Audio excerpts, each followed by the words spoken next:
صلی اللہ رسول الکریم اما بعد فاعوذ باللہ من الشیطان الرجیم بسم اللہ الرحمن الرحیم رب اشرح لی صدری ویسر لی امری واحلل عقدۃ من لسانی یفقہوا قولی واجعل لی وزیرا من اہلی آمین یا رب العالمین۔ آج انشاءاللہ ہم 5واں پارہ کریں گے۔ کل 4تھا پارہ ہم نے کمپلیٹ کر لیا تھا۔ اسلام کا قانون وراثت جو ہے اس کا ایک ہلکا سا ریفرنس دیا تھا میں نے۔ اس کی تفصیلات تو بہت ساری ہیں، لیکن یہ ہے کہ یہ آپ کے سامنے جو چارٹ نظر آ رہا ہے اس کے اندر کسی حد تک جو فرسٹ ایئر ہے، یعنی وہ ہیئرز یا وہ وارث کہ جو اگر موجود ہوں تو پھر باقی جو سیکنڈ ٹیئر کے ورثہ ہیں ان تک پھر یہ انہیریٹنس نہیں پہنچتی۔ تو یہ بیسیکلی اس طریقے سے اس کی جو ہے ڈویژن ہے، مطلب اس میں سارا آپ دیکھ سکتے ہیں کہ یعنی اٹ سیلف ایک ماسٹر پیس ہے۔ مطلب دنیا کے جتنے بھی لاز آف انہیریٹنس کو آپ جب اسٹڈی کرتے ہیں تو آپ دیکھتے ہیں کہ بہت چند آیات کے اندر ایک بڑا ہی کمپلیکیٹڈ جو ہے مسئلہ اس کو حل کر دیا گیا ہے۔ اور پھر اسلام کے اندر آپ کو پتہ ہے کہ ایک سے زیادہ شادیوں کا بھی معاملہ ہے، تو ان سب کے ڈفرینٹ سینیریوز کو بھی کور کیا گیا ہے۔ تو مطلب اٹ سیلف اگر اس کو اسٹڈی کیا جائے اور جن لوگوں نے اس کے اوپر غور کیا ہے تو بہت سی کتابیں لکھی گئی ہیں اس کے اوپر، تو یعنی ایک ماسٹر پیس ہے۔ اور اللہ تعالیٰ یقیناً یعنی اس کو دیکھ کے تو یقیناً جو ہے دل سے یہ آواز نکلتی ہے کہ واللہ یعلم وانتم لا تعلمون، اللہ جانتا ہے اور تم نہیں جانتے۔ کیونکہ دیکھیں انسان اگر اپنی عقل سے سوچے گا تو پھر اس مسئلے کا فیصلہ نہیں کر پائے گا۔ بیٹا کہے گا میرا سب سے زیادہ حق ہے، باپ کہے گا میرا سب سے زیادہ حق ہے، ماں کہے گی میرا سب سے زیادہ حق ہے، تو کیسے ڈویژن ہو؟ یعنی یہ وہ چیز ہے جہاں پہ انسان جو ہے وہ بے بس ہے۔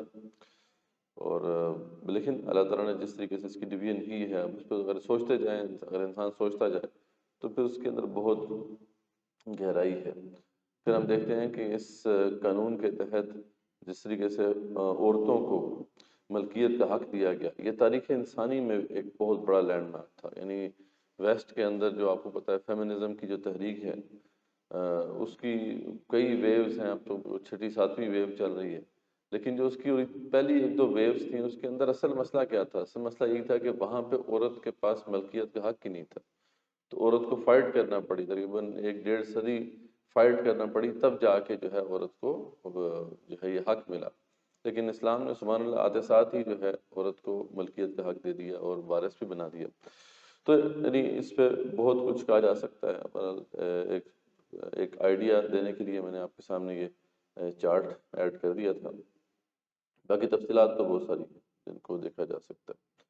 اس کے بعد پھر جو بڑی اہم آیت ہے جس سے پھر آگے ہم اس کو لے کے چلیں گے، وہ یہ آیت ہے جو کہ آج کل اگین آج کے اس کانٹیکس میں جب فیمنزم کی تحریک بڑے عروج پر ہے تو سمجھنا بہت مشکل ہے، لیکن اگر اسلام کا فیملی سسٹم آپ کو سمجھنا ہے اور یہ دیکھنا ہے کہ اسلام جو ہے اس کے نزدیک خاندان کی امپورٹنس بہت زیادہ ہے۔ آپ دیکھیں آئلی قوانین جو ہیں وہ بہت زیادہ تفصیل سے قرآن میں بیان کیے گئے ہیں، تو اس کی ایک خاص وجہ ہے کیونکہ جو بیسک بلڈنگ بلاک ہے وہ فیملی ہے۔ اگر فیملی ہی صحیح طرح اسٹیبلش نہیں ہوگی تو پھر خاندان بھی، پھر سوسائٹی بھی نہیں چل سکتی۔ اور آج ہم دیکھتے ہیں کہ ویسٹ کے اندر یہی جو بیسک فاؤنڈیشن بلاک ہے یہ خراب ہو چکا ہے، تباہ ہو چکا ہے، اس لیے ان کی سوسائٹی کے اندر بھی یہ سب خرابیاں نظر آتی ہیں۔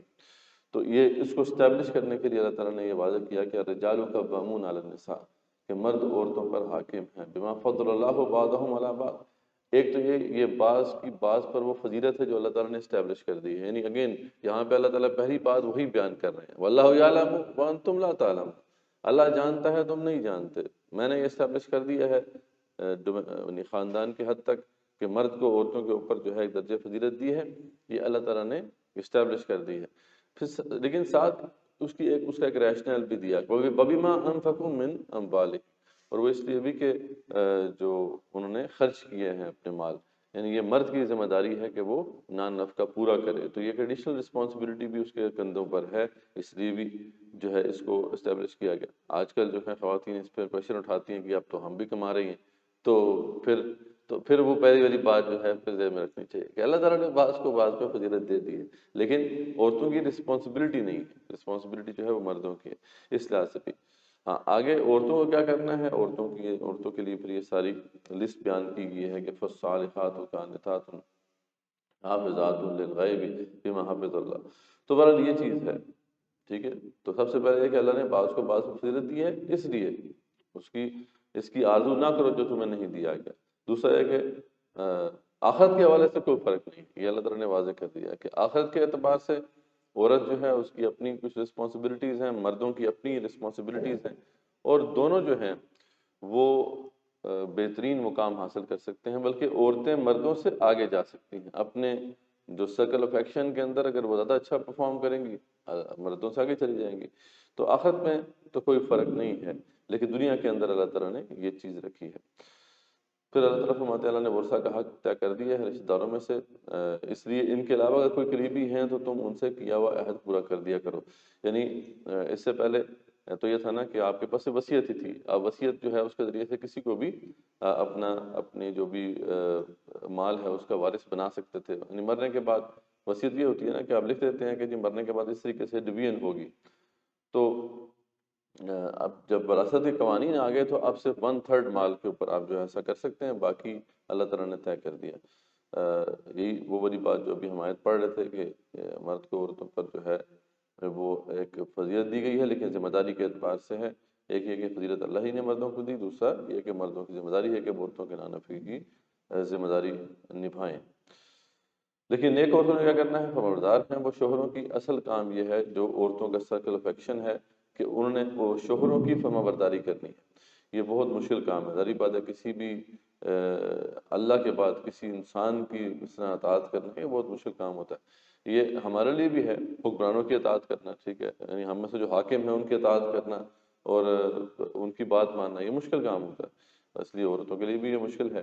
یہ عورتوں کا جہاد ہے بیسیکلی. یعنی مردوں کا جہاد تو وہ ہے باہر جا کے انہوں نے اللہ کے دین کے لیے جدوجہد کرنی ہے، لیکن عورتوں کا یہ بہت بڑا جہاد ہے. ایک حدیث بھی بڑی انٹرسٹنگ ہے، اس پہ انشاءاللہ بھی دیکھیں گے ہم اس کو. تو شوہروں کی غیر موجودگی میں اپنی اور شوہر کی مال کی، عزت کی اور اولاد کی حفاظت کرنی ہے، یہ بھی عورتوں کی ذمہ داریوں میں سے ہے.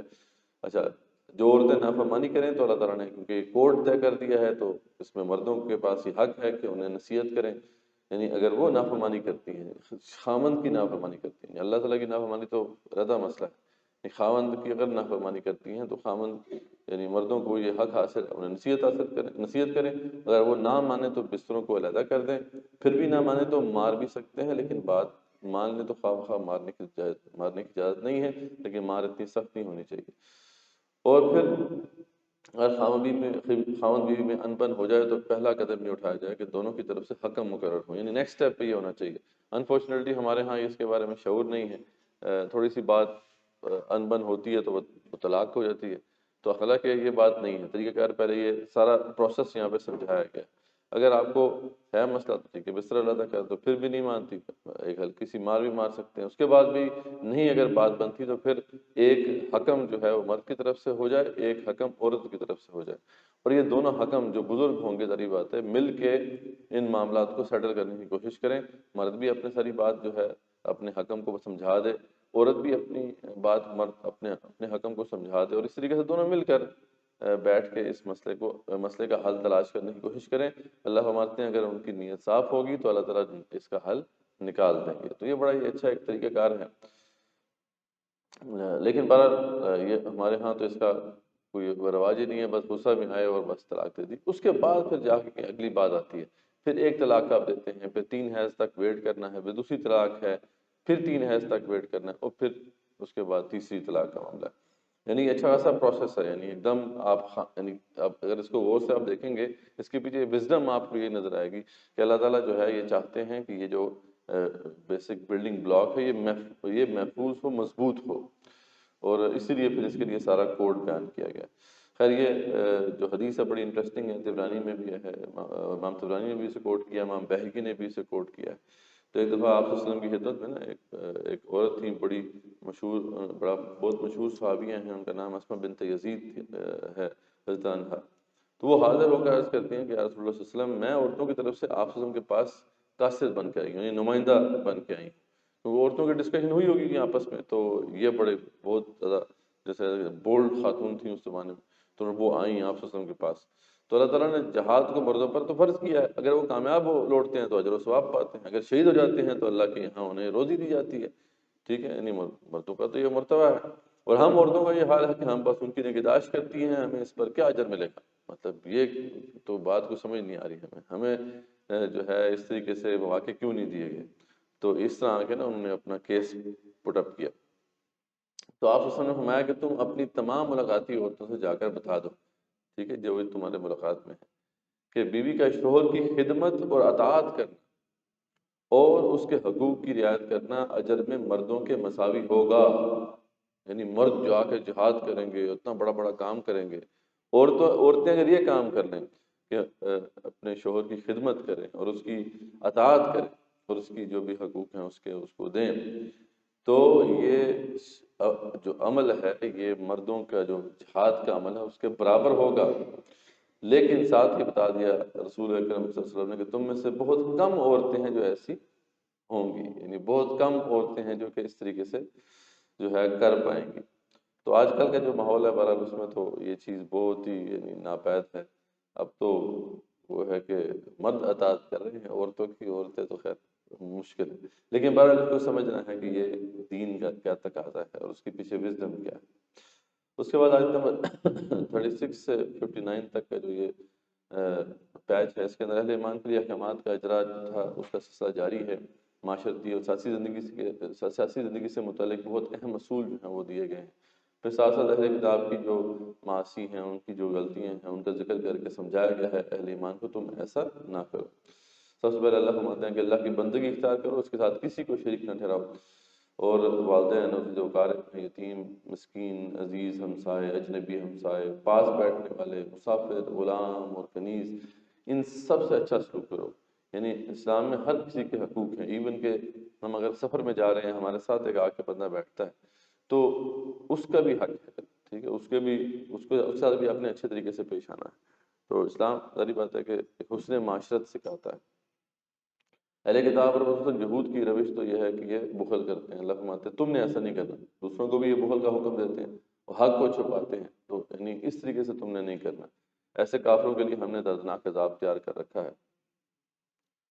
تو یہود کا دوسرا وصف یہ بیان کیا گیا کہ یہ مال کو دکھاوے کے لیے خرچ کرتے ہیں. اول تو خرچ ہی نہیں کرتے، بخیل ہیں، خرچ کرتے بھی ہیں تو دکھاوے کے لیے خرچ کرتے ہیں، اور اللہ اور آخرت پر ایمان نہیں رکھتے اور شیطان کے ساتھی ہیں. تو نبی صلی اللہ علیہ وسلم کیا حال ہوگا اس وقت جب ہم ہر امت پر ایک گواہ کھڑا کریں گے اور آپ صلی اللہ علیہ وسلم کو لائیں گے ان سب پر گواہ بنا کر. ایک دفعہ رسول اکرم صلی اللہ علیہ وسلم جو ہے انہوں نے ایک صحابی سے کہا کہ آپ مجھے کچھ قرآن کا جو ہے حصہ پڑھ کے سنائیں.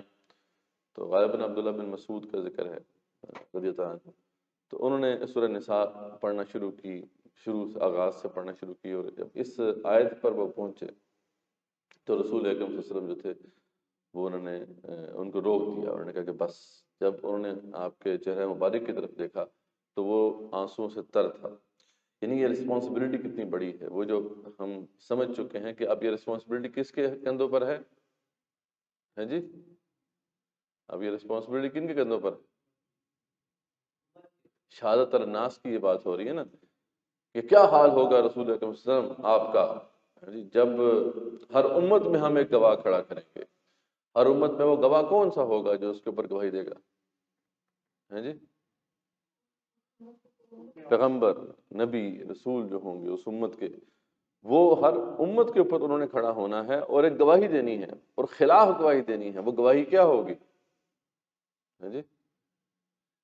کہ میں نے ان تک جو بھی پیغام تھا اللہ تعالیٰ کا پہنچا دیا. تو جب یہ آیت آپ کے سامنے آئی، آپ صلی اللہ علیہ وسلم کے سامنے، کہ کیا حال ہوگا اس وقت جب ہم ہر امت پر ایک گواہ کھڑا کریں گے اور آپ کو اے رسول اکرم صلی اللہ علیہ وسلم کھڑا کریں گے گواہ بنا کر ان پر. تو رسول اکرم صلی اللہ علیہ وسلم اس رسپانسبلٹی کا وزن اپنے کندھوں پہ محسوس کر کے جو ہے اس حالت میں آ گئے کہ آنکھوں سے آنسو جاری ہو گئے. تو ہمیں تو بہت بڑی گواہی دینی ہے، ٹھیک ہے، ہمیں تو سابقہ جتنی بھی قومیں ہیں ان پہ بھی گواہی دینی ہے، اور آئندہ آنے والے جتنے بھی لوگ ہیں، جتنے بھی انسان تا قیامت کا قائم ہونے تک آئیں گے، ان سب پر گواہی دینی ہے. تو ہمیں بھی اس کا احساس ہونا چاہیے کہ کتنی بھاری رسپانسبلٹی ہمارے کندھوں پر ہے. تو اس بہت ہی اہم آیت ہے اس لحاظ سے. پھر اس کے بعد شراب کے نشے اور جنابت کی حالت میں نماز کے قریب آنے کی ممانعت آ گئی. یعنی یہ دوسرا سٹیپ تھا. پہلے تو بتا دیا گیا تھا کہ اس کے جو نقصانات ہیں وہ نفع سے زیادہ ہیں. یعنی ایک طرح سے مطلب ذہن بنایا جا رہا ہے کہ اس سے اجتناب کرنا ہے. اب ایک اور سٹیپ آگے بات بڑھ گئی ہے کہ اگر شراب کی حالت، نشے کی حالت میں ہو، اگر تمہیں شراب پی ہوئی اور جنابت کی حالت میں ہو تو نماز سے قریب آنے سے بچو. ارے کیونکہ اہل کتاب سے بھی خطاب ہو رہا ہے یہاں پر. تو اگر آپ اہل کتاب کے ہاں دیکھتے ہیں تو ان کے ہاں بھی یہ خرابیاں آ چکی تھی. وہ حالت جنابت میں جو ہے وہ عبادت کیا کرتے تھے اور نشے کی حالت میں بھی عبادت کیا کرتے تھے. تو اللہ تعالیٰ نے یہ بھی واضح کیا کہ دیکھو وہ تو ایسا کرتے تھے، تم ایسا نہ کرو. یہود کے اندر خاص طور پہ یہ بہت بری عادت آ گئی تھی، تو ہمیں اس سے منع کیا گیا. اور ساتھ ہی ایک طرح سے شراب کی حرمت کی طرف بات آگے بڑھ رہی ہے.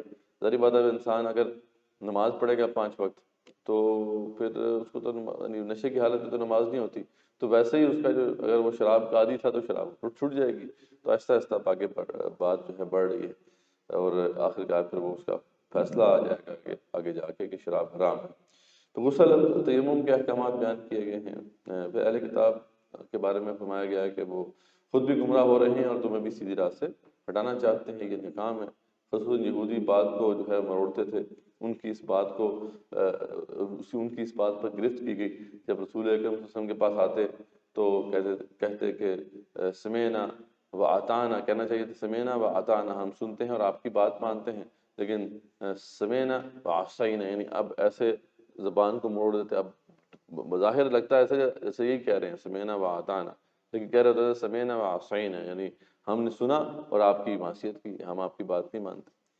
یا پھر یہ بھی کہتے تھے کہ ہم نے سنا، مطلب آپ ہمیں بات سنائیے یا کہ آپ کی بات نہ سنی جائے، مطلب آپ کو کوئی سننے والا نہ رہے. تو اس طرح کی بات نہ دل میں کر دیتے تھے اشارت کے طور پر، اور آپس میں ہنستے تھے. ٹھیک ہے کہ ہم نے جو ہے رسول اکرم صلی اللہ علیہ وسلم کی شان میں گستاخی کی. تو اللہ تعالیٰ نے فرمایا کہ ہم یہ تمہاری ساری جو حرکتیں ہیں، شرارتیں ہیں، اس کو نوٹ کر رہے ہیں. ٹھیک ہے، اور ہم چھوڑیں گے نہیں تمہیں، اس گرفت کریں گے تمہاری اس کے اوپر. پھر آگے سے اہل کتاب کو اللہ دعوت دیتے ہیں کہ اہل کتاب اللہ کی نازل کردہ کتاب پر ایمان لے آؤ اس سے پہلے کہ چہرے مس کر دیے جائیں اور ان کو پیٹھوں کے بل موڑ دیا جائے. یہ ہفتے کے دن والوں کی طرح تم پر بھی لعنت پڑے، جیسے کہ ہفتے کے دن والے جو تھے ان پر لعنت پڑی تھی.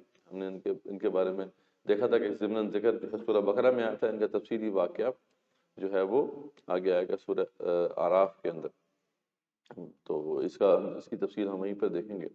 اللہ تعالیٰ شرک کو کبھی معاف نہیں کرتا فرماتے ہیں. اس کے علاوہ جو بھی بڑے گناہ ہیں ان کو اگر آخرکار معاف کر دیا جائے گا، یعنی اللہ تعالیٰ چاہے گا تو اس کو معاف کر دے گا. یعنی شرک اللہ کبھی معاف نہیں کرے گا. یعنی یہ معاملہ ہے کہ کسی اگر کلمہ گو نے بھی شرک کر دیا اور شرک اکبر کا ارتکاب کر دیا. شرک 2 قسمیں ہیں، شرک اکبر اور شرک اصغر.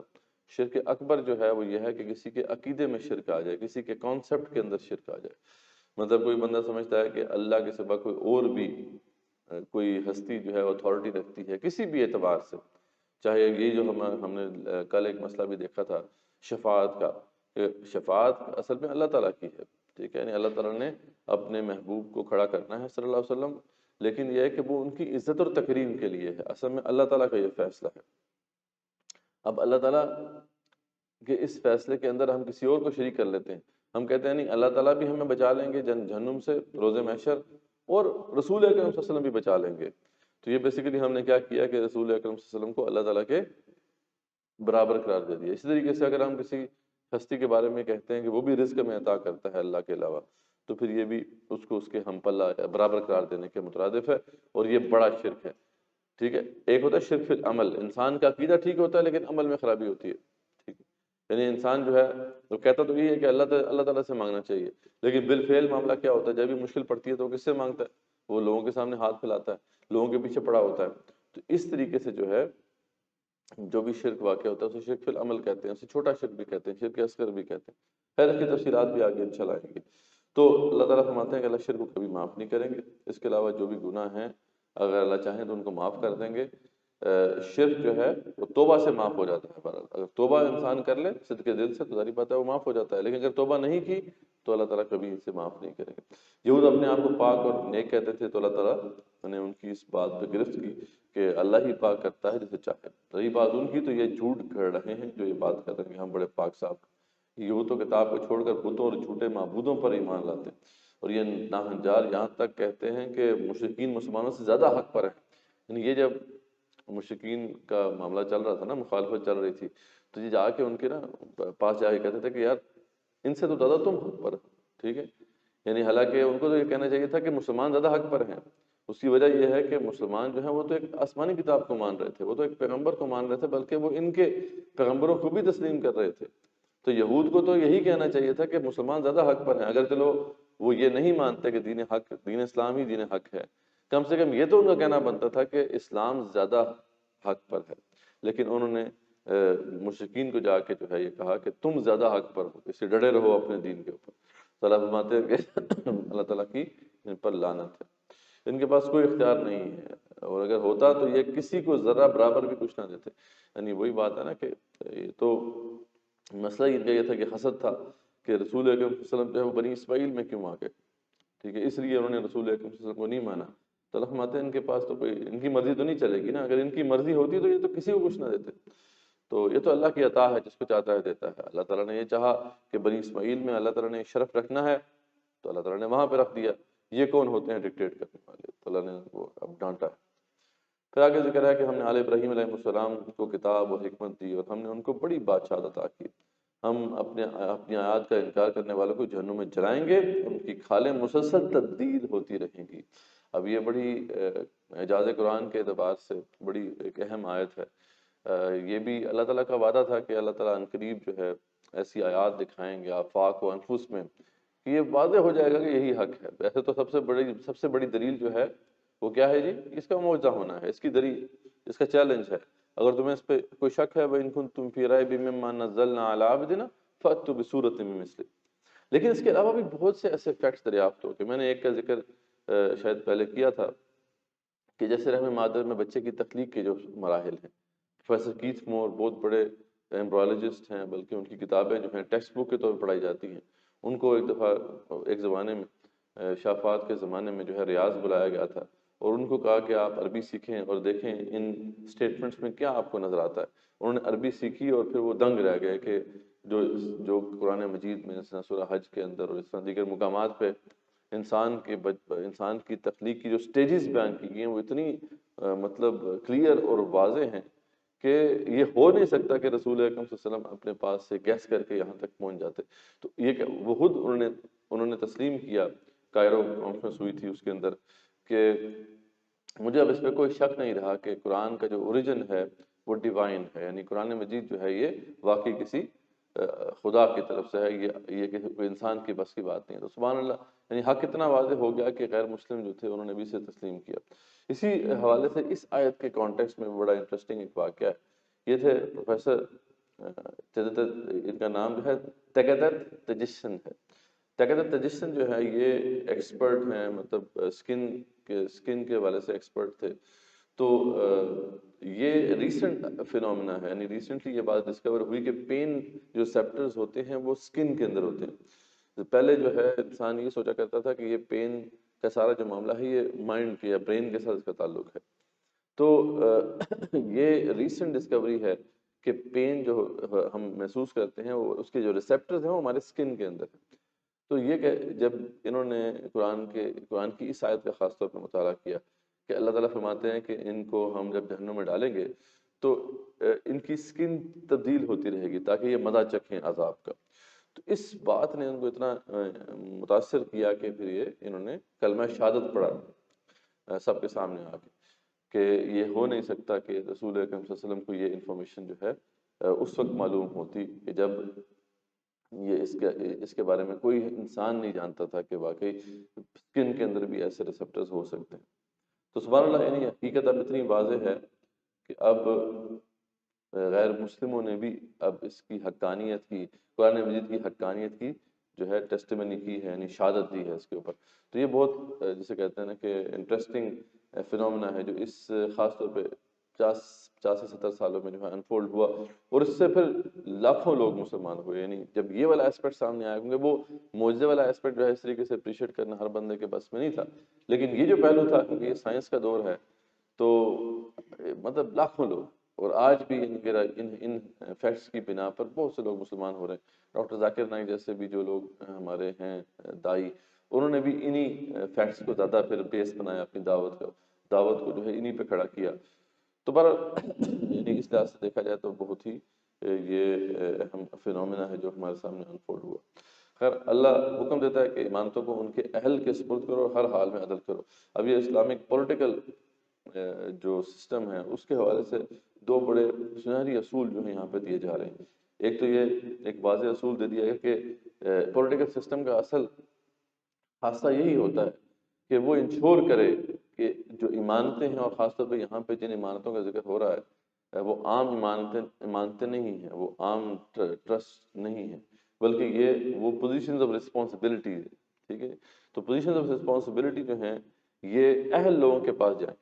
پولیٹیکل پروسیس آپ کا ایسا ہونا چاہیے، اور جس پولیٹیکل پروسیس میں یہ انشور ہوگا، ظاہر بات ہے کہ وہ پولیٹیکل سسٹم جو ہے وہ ایک اچھا پولیٹیکل سسٹم ہوگا، اور وہ سوسائٹی جو ہے وہ فلرش کرے گی. اور جہاں پہ یہ چیز نہیں ہوگی وہاں پہ پھر ظاہر بات ہے کہ مسائل پیدا ہوں گے. تو اللہ تعالیٰ یہاں پہ فرماتے ہیں کہ یہ تو اللہ کا تمہارے لیے حکم ہے واضح کہ امانتوں کو ان کے اہل کے سپرد کرو اور ہر حال میں عدل کرو. ظاہر بات ہے جب امانتیں اہل لوگوں کے پاس ہوں گی تو عدل بھی ہوگا، اور اگر نہ اہل لوگوں کے پاس ہوں گی تو پھر عدل کیسے ہوگا. اور دوسری بات کیا ہے کہ اہل ایمان تمہیں اللہ کی اطاعت کرنی ہے، رسول کی اطاعت کرنی ہے صلی اللہ علیہ وسلم، اور اللہ اس کے رسول کے تابع جو اولو الامر ہیں، جو تمہارے حاکم ہیں، ان کی بھی اطاعت کرنی ہے. لیکن اگر تنازع ہو جائے، ظاہر بات ہے تنازع تو ہوگا، اگر حاکم جو ہے اس کے مطابق نہیں چل رہے جو قرآن و سنت نے طے کیا ہے، تو پھر اللہ اس کا رسول جو ہے وہ اصل ان کی جو بات ہے وہ اصل ہوگی، وہ آخری ہوگی. ٹھیک ہے، یعنی یہ فیصلہ جو ہے پھر اللہ اس کے رسول کے تحت ہوگا صلی اللہ علیہ وسلم. سبحان اللہ، میں نے ذکر کیا تھا کہ ہم خوش قسمت بھی ہیں، بد قسمت بھی ہیں. خوش قسمت اس لحاظ سے کہ ہم پاکستان میں موجود ہیں جہاں پہ ایک ایسا کانسٹیٹیوشن موجود ہے جس میں یہ پروسیسز جو ہے ڈیفائنڈ ہیں. یعنی آپ میں سے کوئی بھی، میں نے ذکر کیا تھا کہ جا کے چیلنج کر سکتا ہے حاکم کو اس حوالے سے. ٹھیک ہے، ہم اطاعت کر رہے ہیں حکمرانوں کی، ٹھیک ہے، لیکن اگر حاکم جو ہے قرآن و سنت کے خلاف کوئی فیصلہ کرتے ہیں تو آپ کہاں جا سکتے ہیں جی؟ جی کہاں جا سکتے ہیں آپ؟ ہے جی، لاء کے اسٹوڈنٹس ہیں، ان کو تو پتا ہونا چاہیے. فیڈرل شریعت کو، ٹھیک ہے جی، کوئی بھی جا سکتا ہے کہ مطلب وہ خاص لوگ جا سکتے ہیں جی؟ سب ہر بندہ جا سکتا ہے. کوئی بھی ایکٹ آف دا پارلیمنٹ ہے، کوئی بھی ایکٹ آف دا گورنمنٹ ہے، آپ اس کو چیلنج کر سکتے ہیں قرآن و سنت کی بیس پہ. آپ ریفرنس دیں کہ قرآن کی یہ آیت ہے، یہ فلانی حدیث ہے، اور اس بنا پہ جو ہے یہ جو ایکٹ آف دا پارلیمنٹ ہے یہ صحیح نہیں ہے. یعنی ایکٹ آف دا پارلیمنٹ سے مراد پتہ ہے نا آپ کو کیا ہے؟ یعنی قانون بھی وہ پاس ہو گیا تو آپ اس کو چیلنج کر سکتے ہیں، اور کوئی حکومتی پالیسی ہے اس کو چیلنج کر سکتے ہیں. ٹھیک ہے، تو اور پھر اس کے بعد فیض شہید کوڈ کا کام یہ ہے کہ وہ پھر دیکھے گی کہ واقعی یہ قرآن و سنت کے مطابق ہے یا نہیں ہے، یعنی آپ کا اعتراض درست ہے یا نہیں. تو یعنی تنازع کرنے کا بڑا ایک زبردست پروسیجر جو ہے ہمارے پاس موجود ہے، لیکن انفارچونیٹلی بدقسمتی یہ ہے کہ ہمیں پتہ ہی نہیں ہے اس کا. اگر یہ یہاں پہ لوگ ایکٹیو ہو جائیں اس حوالے سے تو پھر تو بہت کوئی اسلامائزیشن آف لاء جو ہے وہ بڑا ایک بڑے اچھے طریقے سے ہو سکتی ہے. لیکن یہ ہے کہ انفارچونیٹ معاملہ ہے کہ ہمیں اس کا اتنا ادراک نہیں، لیکن آپ لوگوں کو تو ادراک حاصل کرنا ہے اس کا. ہے جی، آپ تو لاء اسٹوڈنٹس ہیں، آپ ہی کو پھر ذریعہ بات ہے اس میں ایک لیڈ رول ادا کرنا ہوگا. اس کے بعد منافقین سے خطاب کا آغاز ہو رہا ہے. منافقین ہم پہلے دیکھ چکے ہیں کہ جہاں بھی حق و باطل کا مارکا ہوتا ہے، جہاں بھی حق پیش ہوتا ہے تو تین قسم کے لوگ ہوتے ہیں. ٹھیک ہے، شروع یہاں سے ہوا تھا سورہ بقرہ کا. کون کون سے لوگ ہوتے ہیں جی؟ ایک وہ لوگ ہوتے ہیں جو حق کو قبول کرنے والے ہیں، یہ کون ہے جی؟ مومن ہیں. وہ دوسرے وہ لوگ ہوتے ہیں جو حق کو ریجیکٹ کرتے ہیں، یہ کافر ہوتے ہیں. اور تیسرے وہ ہوتے ہیں جو بیچ میں کبھی ادھر کبھی ادھر ہے جی. تو انہیں منافقین کہا جاتا ہے. اور خاص طور پہ جب جہاد فی سبیل اللہ کا حکم آتا ہے نا تو نفاق کھل کے سامنے آ جاتا ہے. نفاق ایک دل کی بیماری ہے، اللہ تعالیٰ نے اس کو بیماری کے طور پہ ہی پیش کیا ہے. فی قلوبہم مرض فزادہم اللہ مرضا، ان کے دلوں میں بیماری تھی، اس بیماری میں اللہ تعالیٰ نے اضافہ کر دیا. تو بیماری ہے یہ. بیسیکلی بیماری اس وقت لگ جاتی ہے جب انسان کے سامنے کوئی فریضہ سامنے آ جائے کہ اللہ کی طرف سے یہ حکم ہے، اس کو ماننا ہے، اور انسان اسے دل سے قبول نہ کرے، اس پہ عمل نہ کرے. تو کچھ وقت گزرتا ہے کہ اس کے دل کے اندر جو ہے جسٹیفیکیشن آف دا سن، وہ جو یعنی برائی کے اوپر جو ہے نا اپنے آپ کو سیٹسفائی کرنے کی کوشش وہ شروع ہو جاتی ہے، یہاں تک کہ پھر انسان جو ہے اس حکم کا ہی انکار کر دیتا ہے۔ تو یہ نفاق کا جو مرض ہے اس سے بچنا چاہیے، تمام صحابہ نے اس سے پناہ مانگی ہے، ٹھیک ہے۔ ابن ابی ملیکہ جو ہیں بہت بڑے تابعی ہیں، وہ کہتے ہیں 30 سے اوپر صحابہ سے میری ملاقات رہی رضوان اللہ تعالیٰ علیہم، ان میں سے ہر ایک جو تھا وہ نفاق سے اپنے آپ کو بری نہیں سمجھتا تھا، بلکہ اس سے خوف میں تھا کہ مجھے نفاق کا مرض ہی نہ لگ جائے، کیونکہ یہ مرض ایسا ہے کہ جب لگ جاتا ہے تو پتہ نہیں چلتا، جس کو لگ جاتا ہے وہ اس کا ادراک ہی نہیں کرتا کہ اسے لگ گیا ہے، اس لیے اس سے خاص طور پہ بچنا چاہیے۔ تو یہاں پہ تفصیلی پھر حکم ہے کہ منافقین کا جو طرز عمل کیا تھا۔ اللہ فرماتے ہیں کہ منافقین یہ دعویٰ کرتے ہیں کہ وہ ایمان رکھتے ہیں قرآن پر، اس سے پہلے جو نازل ہونے والی کتابیں ہیں ان پر، لیکن اس کے باوجود چاہتے یہ ہیں کہ ان کے فیصلے طاغوت کے قوانین کے مطابق ہوں۔ یہ بھی ایک نفاق کی علامت ہے کہ جو منافق ہوگا کبھی وہ شریعت اسلامیہ کو قبول نہیں کرے گا دل سے، اور اگر اس کو آپشن دی جائے کہ بھئی آپ کے لیے شریعت اسلامیہ بھی ہے اور دوسرا انگریز کا قانون بھی ہے، تو پھر وہ چاہے گا کہ میرا فیصلہ انگریز کے قانون کے مطابق ہو، ٹھیک ہے، یا غیر اللہ کے قانون کے مطابق ہو، کیونکہ ظاہری بات ہے دل میں ایمان اس طریقے سے ابھی اپنی جگہ نہیں بنا پایا۔ تو یہ معاملہ ہمیں واضح طور پہ ان کا بھی نظر آتا تھا کہ یہ فیصلے جو ہے چاہتے تھے کہ طاغوت کے مطابق ہو، اور جب انہیں کہا جاتا ہے کہ اللہ اس کے رسول صلی اللہ علیہ وسلم کی طرف آؤ تو یہ منافق رخ پھیر لیتے ہیں۔ ان سے کہا جاتا ہے کہ تم اللہ اس کے رسول صلی اللہ علیہ وسلم کے پاس آؤ اور اللہ کے رسول صلی اللہ علیہ وسلم کو اپنا حکم مقرر کرو، تو وہ نہیں مانتے تھے۔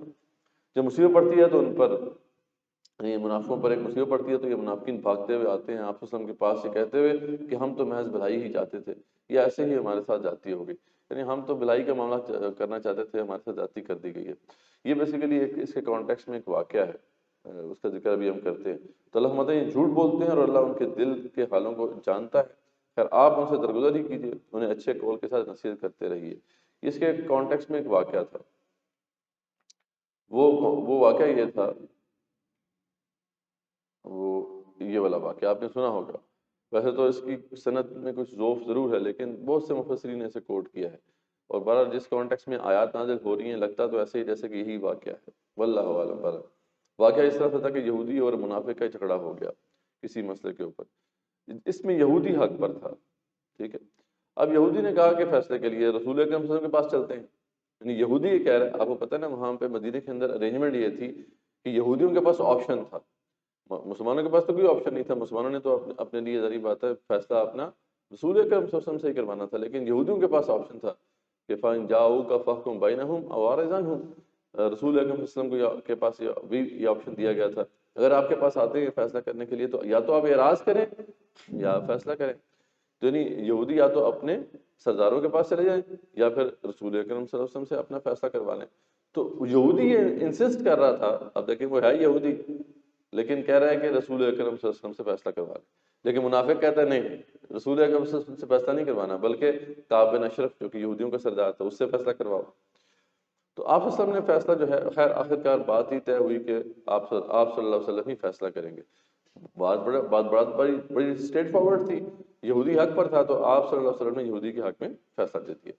اچھا اس منافق کے دل میں بات نہیں بیٹھی، یہ پھر اب گیا حضرت عمر کے پاس، اب اس کی شامت حضرت عمر کے پاس چلا گیا کیونکہ حضرت عمر بھی رسول اکرم صلی اللہ علیہ وسلم کی طرف سے اپوائنٹڈ تھے اور وہ بھی فیصلے کیا کرتے تھے، تو یہ ریویو کے لیے نا ریویو پٹیشن لے کے چلا گیا عمر بن خطاب کی عدالت میں۔ تو عمر بن خطاب سے جا کے وہ کہتا ہے کہ جی آپ صلی اللہ علیہ وسلم نے یہ فیصلہ کیا ہے تو آپ اس پہ جو ہے نا فیصلہ دیتے۔ تو انہوں نے عمر بن خطاب نے پوچھا کہ تمہیں کیا رسول اکرم صلی اللہ علیہ وسلم کا فیصلہ قبول نہیں ہے؟ وہ کہتا ہے کہ نہیں مجھے قبول نہیں ہے، ٹھیک ہے۔ تو عمر جو تھے انہوں نے کہا کہ تم ذرا ادھر رکو، تلوار لے کے آیا، اس کی گردن اڑا دی اور کہا کہ جو رسول اکرم صلی اللہ علیہ وسلم کا فیصلہ قبول نہیں کرتا تو میرا یہ فیصلہ ہے اس کے لیے۔ اب یہ بڑا مسئلہ پڑ گیا، عمر بن خطاب کے اوپر بڑا الزام لگ گیا کہ انہوں نے ایک بندے کو قتل، ایک مسلمان کو قتل کر دیا ہے۔ جو منافقین کا جو جتھا تھا وہ بہت زیادہ ایکٹیو ہو گیا اور پروپیگنڈا کرنا شروع کر دیا انہوں نے، اور خاص طور پہ یہ کیس جو ہے رسول اکرم صلی اللہ علیہ وسلم کے پاس لے کے گئے کہ دیکھیں یہ معاملہ جو ہے اس طریقے سے ہو گیا۔ تو اب اس دوران یہ ساری بحث چلی رہی تھی کہ پھر یہ آیات نازل ہوئی، یہ جو آیات جن کا ذکر ہم ابھی کر رہے ہیں، ٹھیک ہے، اس پہ اللہ تعالیٰ نے پھر بہت اہم اصول واضح کیے۔ اللہ نے فرمایا کہ ہم نے رسول صلی اللہ علیہ وسلم کو اسی لیے بھیجا ہے تاکہ اس کی اطاعت کی جائے، جب رسول اکرم صلی اللہ علیہ وسلم فیصلہ کر دیں تو اس کے بعد کوئی کسی کے اندر یہ جرت نہیں ہو سکتی کہ وہ کوئی اور فیصلہ کروائے۔ اس لیے جنہوں نے یہ ظلم کیا تھا اگر وہ آپ کے پاس آتے، اعتراف کرتے اپنی غلطی کا اور اللہ سے بخشش طلب کرتے تو اللہ کو معاف کرنے والا پاتے۔ قسم ہے آپ وسلم کے رب کی، یہ مومن نہیں ہو سکتے جب تک کہ جو رسول صلی اللہ علیہ وسلم نے ان کے لیے طے کر دیا ہے اسے یہ من و عن قبول نہ کر لیں اور اس کے بارے میں دل میں کوئی تنگی بھی نہ رکھیں۔ یہ مومن ہو ہی نہیں سکتے جب تک کہ اس فیصلے کو قبول نہ کر لیں۔ ٹھیک ہے، یہ انشاءاللہ آیات ہم اینڈ میں بھی دیکھیں گے۔ تو ہم نے کوئی اتنے مشکل احکامات تو نازل نہیں کیا، اللہ تعالیٰ فرماتے ہیں کہ یہ جو ہے ان کے لیے مشکل پڑ رہی ہے۔ اگر ہم کہتے ہیں کہ اپنے آپ کو قتل کرو، اس طرح کا حکم دے دیتے، ٹھیک ہے، تو پھر یہ ان کے لیے بڑا مشکل ہوتا۔ ہم نے جو احکامات دیے ہیں وہ بڑی فطری احکامات ہیں، آسان ہے ان کے اوپر عمل پیرا ہونا، تو پھر بھی لوگ جو ہے کیوں نہیں اسے قبول کر رہے ہیں؟ اللہ تعالیٰ کی طرف سے ایک طرح سے جو ہے ڈانٹ پڑی ان کو۔ تو یہ سارا واقعہ اس کے کانٹیکسٹ میں ہے۔ اس کے بعد پھر آیت نمبر 71 سے لے کے 87 تک کا جو یہ مقام ہے، اس کا ذکر میں نے پہلے کیا تھا آپ کو۔ جہاد و قتال فی سبیل اللہ کی پرزور تلقین ہے اور کمزور ایمان والوں کو جو ہے ہلایا گیا۔ یہ وہی وقت ہے کہ جب 1 سال گزر چکا تھا، اب وہ ذہن میں رکھیں وہ حالات۔ احد ہوئے 1 سال گزر چکا تھا اور بدر ثانی کا وقت قریب آ چکا تھا۔ ابو سفیان نے چیلنج کیا تھا نا کہ ہم بدر کا مقابلہ جو ہے بدر کے میدان میں ہی چکائیں گے، تو رسول اکرم صلی اللہ علیہ وسلم نے ابو سفیان کا یہ چیلنج قبول کر لیا تھا۔ اب اس 1 سال میں بہت کچھ ہو چکا تھا۔ اس 1 سال میں مسلمانوں کے کئی لوگ جو ہیں شہید ہو چکے تھے، چھوٹے چھوٹے قبائل بھی مسلمانوں کے اوپر شیر ہو گئے تھے کیونکہ مسلمانوں کی ہوا جو کھڑ گئی تھی احد کے اندر، تو ہر طرف جو ہے ایک طرح سے خوف و ہراس کا عالم تھا۔ تو صحابہ کرام جو تھے رضوان اللہ تعالیٰ علیہم، ان کی ہمتیں بھی ذرا پست ہو گئی تھی اور ہمت نہیں ہو پا رہی تھی کہ اب جہاد کریں، لڑیں اللہ کے لیے۔ اس دوران جب یہ وقت آیا تو رسول اکرم صلی اللہ علیہ وسلم نے کال دی، تو شروع میں صرف 70-80 لوگ کھڑے ہوئے، یعنی یہ بڑا ایک الارمنگ معاملہ تھا۔ اس پہ پھر ظاہری بات ہے اللہ کی طرف سے پھر جو خطبہ ارشاد ہوا وہ یہ خطبہ ہے، اور بہت ہی جہاد و قتال فی سبیل اللہ کے حوالے سے پرزور خطبہ ہے۔ تو اللہ فرماتا ہے ایمان والو، خطرناک حالات میں اول تو تمہیں یہ انسٹرکشنز پلے باندھنی ہے، نکلو جہاد کے لیے ہتھیار لے کر، دستوں میں بھی اور سب کے ساتھ مل کے بھی، جس طرح بھی آپ نے نکلنا ہے ہتھیاروں کو اپنے ساتھ رکھو۔ اور تم میں سے وہ بھی ہوں گے جو جان کر پیچھے رہتے ہیں، اور جب کوئی لشکر پہ مصیبت پڑ جاتی ہے، مطلب مشکل پڑ جاتی ہے لشکر کے اوپر، تو کہتے ہیں کہ ہم نے تو پہلے ہی اپنا بچاؤ کر لیا، یعنی منافقین کا جو طرز عمل تھا۔ اور اگر کوئی خیر نصیب ہو تو حسد کرتے ہیں کہ کاش وہ بھی ساتھ ہوتے اور مال غنیمت مل جاتا۔ تو یہ منافقین کا ایک جیسے کہتے ہیں نا کہ ٹریڈ مارک تھا کہ جب بھی وہ جہاد میں ساتھ نکلتے، اب وہ تو نکلتے نہیں تھے، جب نکل جاتے تو ان کو خدشہ ہوتا تھا کہ کہیں نہ کہیں جو ہے ہم ہار ہی نہ جائیں اور کہیں مار ہی نہ پڑ جائے اور جان سے ہاتھ نہ دھونا پڑ جائے، تو ہمیشہ خوف میں رہتے تھے۔ اور اگر کسی ایسے لشکر میں شامل نہ ہو سکے تو اور وہ اس لشکر کے بارے میں پتہ چلا کہ یہ تو کامیاب ہو گیا ہے اور بڑا مال غنیمت بھی ہاتھ آیا، تو بڑے افسوس کرتے کاش کہ ہم جو ہے ان کے ساتھ ہوتے۔ تو اللہ فرمانا ہے کہ یہ طرز عمل اللہ کو قابل قبول نہیں ہے، صحیح طریقے سے ڈٹ کر تمہیں ایمان کی روش پہ چلنا ہوگا۔ پر جو لوگ دنیاوی زندگی آخرت کے عوض بیچ چکے ہیں انہیں تو لازمی قتال کرنا ہوگا۔ اب یہاں پہ اللہ نے فرما دیا جو دنیاوی زندگی کو آخرت کے عوض بیچ چکے ہیں ان کو تو یہ کام کرنا ہے، اور جو بھی اللہ کے راستے میں قتال کرے اور اس میں جو ہے وہ شہید ہو جائے یا غالب آ جائے تو دونوں صورتوں میں ان کے لیے بہت بڑا اجر ہے۔ اللہ نے واضح طور پر فرما دیا۔ اور تمہیں کیا ہو گیا کہ تم اللہ کے راستے میں جہاد نہیں کرتے، جبکہ بے بس مرد، عورتیں اور بچے اللہ سے التجا کر رہے ہیں، تمہارے آس پاس کے علاقوں میں وہ التجا کر رہے ہیں، مجھے پکار رہے ہیں، اے رب بھیج ہمارے لیے کوئی مددگار۔ تو کیوں نہیں بھیجتا ہمارے لیے کوئی مددگار؟ وہ ظلم کی چکی میں پس رہے ہیں اور تم یہاں پہ آرام سے بیٹھے رہو گے، اور تم کیا خیال کرتے ہو کہ تمہیں میں چھوڑ دوں گا اس طریقے سے؟ وہ جو ظلم کی چکی میں پس رہے ہیں اس کا بھی تم سے سوال کیا جائے گا، تم نے کیوں نہیں جو ہے ان ظالموں سے ان کو چھڑایا۔ آج ہم یعنی اکثر یہ آیات آج کوٹ کی جاتی ہیں، آج مسلمان جو ہے ظلم کی چکی میں پس رہے ہیں، آج مسلمانوں کا جو ہے جینوسائیڈ ہو رہا ہے، لیکن یہ ہے کہ ہم آرام سے بیٹھے۔ تو جہاد ایک تو ریاستی سطح پہ ہونا ہے، وہ تو ہم نے ذکر کیا ہے کہ وہ تو ریاست کی ذمہ داری ہے کہ وہ جائے اور ان کے خلاف ایکشن لیں ایسے لوگوں کے، لیکن ہمیں بھی بہرحال یہاں پہ آرام سے نہیں بیٹھنا۔ اگر حاکم ایسا نہیں کر رہے تو ہمیں پھر کھڑا ہونا ہے اور ہمیں وہ تمام راستے استعمال کرنے ہیں جو کہ جدید ریاست کے اندر ہمیں مہیا ہو چکے ہیں۔ ہم نے ذکر کیا تھا جوڈیشل ایکٹیویزم ہماری آگے بڑھنی چاہیے، سول ریزسٹنس ہماری آگے بڑھنی چاہیے، یہ تو ہم کام کر سکتے ہیں، تو کیوں نہیں ہم کر رہے؟ ہم نہیں کریں گے تو ظاہری بات ہے پھر اللہ کے عذاب کے کوڑے برستے رہیں گے جیسا کہ بنی اسرائیل کے اوپر برستے رہے، ٹھیک ہے، وہ ہمارے استاد کیا کرتے تھے کہ جیسے جو تھے بنی اسرائیل کا معاملہ ہے کہ انہوں نے جہاد سے انکار کیا تو 40 سال کی سیرہ نوردی کی سزا ان کو سنائی گئی، 40 سال تک وہ خوار ہوتے رہے سیرہ سینہ میں۔ تو ہم نے بھی انکار کیا ہوا ہے، تو ہم اب 40 سال سے اوپر ہو گئے۔ اچھا، ان کی بھی وہ سزا اس وقت ختم ہوئی جب انہوں نے ہمت کی، ٹھیک ہے، اور کہا کہ ہاں اب ہم جہاد کرتے ہیں، تو پھر ان کو اللہ تعالیٰ نے وہاں سے نکالا۔ ہم اگر ہمت نہیں کریں گے تو اسی طریقے سے جو ہے نا ذلت اور پستی ہمارے اوپر جو ہے لگی رہے گی۔ تو بس یاد رکھو کہ اہل ایمان تو وہی ہیں جو اللہ کے راستے میں جہاد کرتے ہیں، اور کافر طاغوت کے لیے جہاد کرتے ہیں۔ اہل ایمان اللہ کے لیے جہاد کرتے ہیں، اور جو کافر ہیں وہ طاغوت کے لیے جہاد کرتے ہیں۔ وہ ہم نے ذکر کر لیا، اللہ نے واضح تو فرما دیا تھا، ٹھیک ہے، وہ تو تم سے جہاد کرتے ہی رہیں گے چاہے تم نہ کرو، ٹھیک ہے نا۔ تو حتیٰ یردوکم عن دینکم ان استطاعوا، یہاں تک کہ جو ہے استطاعت حاصل کر کے تمہیں دین سے مرتد بنا دیں گے، تو وہ تو کرتے رہیں گے نا، تو وہ تو کر رہے ہیں طاغوت کے لیے جہاد۔ تو بس تم سب شیطان کے ساتھیوں سے لڑائی کرو، جہاد کرو، بے شک اس کی چال کمزور ہے۔ آپ نے ان کو نہیں دیکھا جنہیں حکم تھا کہ ہاتھوں کو بنا رکھو، پھر جب ان پر قتال فرض ہو گیا تو ان میں ایک گروہ جو ہے لوگوں سے ایسے ڈرنے لگا جیسے اللہ سے ڈرنا چاہیے۔ ہمیں اللہ تعالیٰ جو ہے مسلمانوں کو جو ہے ذرا جھنجھوڑ رہے ہیں کہ مطلب پہلے تو حکم نہیں، جب حکم آیا اس سے پہلے تو کہا کرتے تھے کہ ہمیں حکم، ہمیں اجازت دیں رسول اکرم صلی اللہ علیہ وسلم، یہ ہمارے اوپر ظلم کی انتہا ہو چکی ہے، ہم تلوار اٹھائیں اور اپنا مقابلہ کریں، اپنے آپ کو ڈیفینڈ کریں۔ تو یعنی اللہ ان کے بارے میں فرما رہے ہیں کہ اب جب جہاد کا حکم آ گیا تو یہ ایسے ڈر رہے ہیں جیسے کہ مطلب اس شخص کا ڈرنا ہوتا ہے جو منہ سے ڈر رہا ہو، بلکہ اس سے بھی آگے بڑھ کر ڈر رہے ہیں اور کہنے لگے کہ تو نے ہم پر کیوں قتال فرض کر دیا؟ یعنی یہ بھی بحثیں ہو رہی ہیں کہ یہ ہماری بربادی کی ہم پر جہاد فرض کیوں ہو گیا؟ یہ تو بڑا مشکل کام ہے۔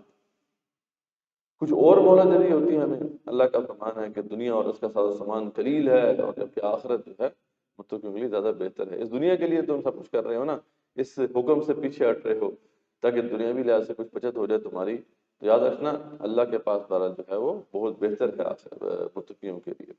تم جہاں بھی ہو موت تمہیں آ کے رہے گی، یعنی یہ تو ہو نہیں سکتا کہ موت تمہیں جو ہے نہ آ پکڑے۔ تم جہاں بھی ہو، چاہے تم مضبوط قلعوں میں بھی ہوگے تو موت تمہیں وہاں پہ بھی آ پکڑے گی۔ یعنی یہی وہ آیات تھی نا جس کی وجہ سے صحابہ کرام جو تھے وہ نڈر ہو گئے تھے، بے خوف ہو گئے تھے۔ جب موت کی جگہ بھی لکھی ہوئی ہے، موت کے وقت پہ لکھا ہوا ہے، تو مجھے ڈرنے کی ضرورت کیا ہے؟ صحابہ کرام جو تھے وہ صف اول میں لا کے لڑتے تھے اور جان فشانی سے لڑتے تھے، اسی لیے کہ جب میرا لکھا، اگر میری موت یہاں پہ لکھی ہوئی ہے اس مارکے میں تو آ کے رہے گی، کوئی اسے روک نہیں سکتا، اور اگر نہیں لکھی ہوئی تو کوئی مجھے مار نہیں سکتا، ٹھیک ہے۔ حضرت علی رضی اللہ عنہ جو تھے ایک زمانے میں بہت زیادہ حالات خراب تھے جب ان کی خلافت کے زمانے میں، تو کچھ محافظ جو تھے مقرر کیے گئے ان کی حفاظت کے لیے، تو انہوں نے کہا یہ کیا ہے، یہ کون لوگ ہیں جو تم نے یہاں پہ تعینات کر دی؟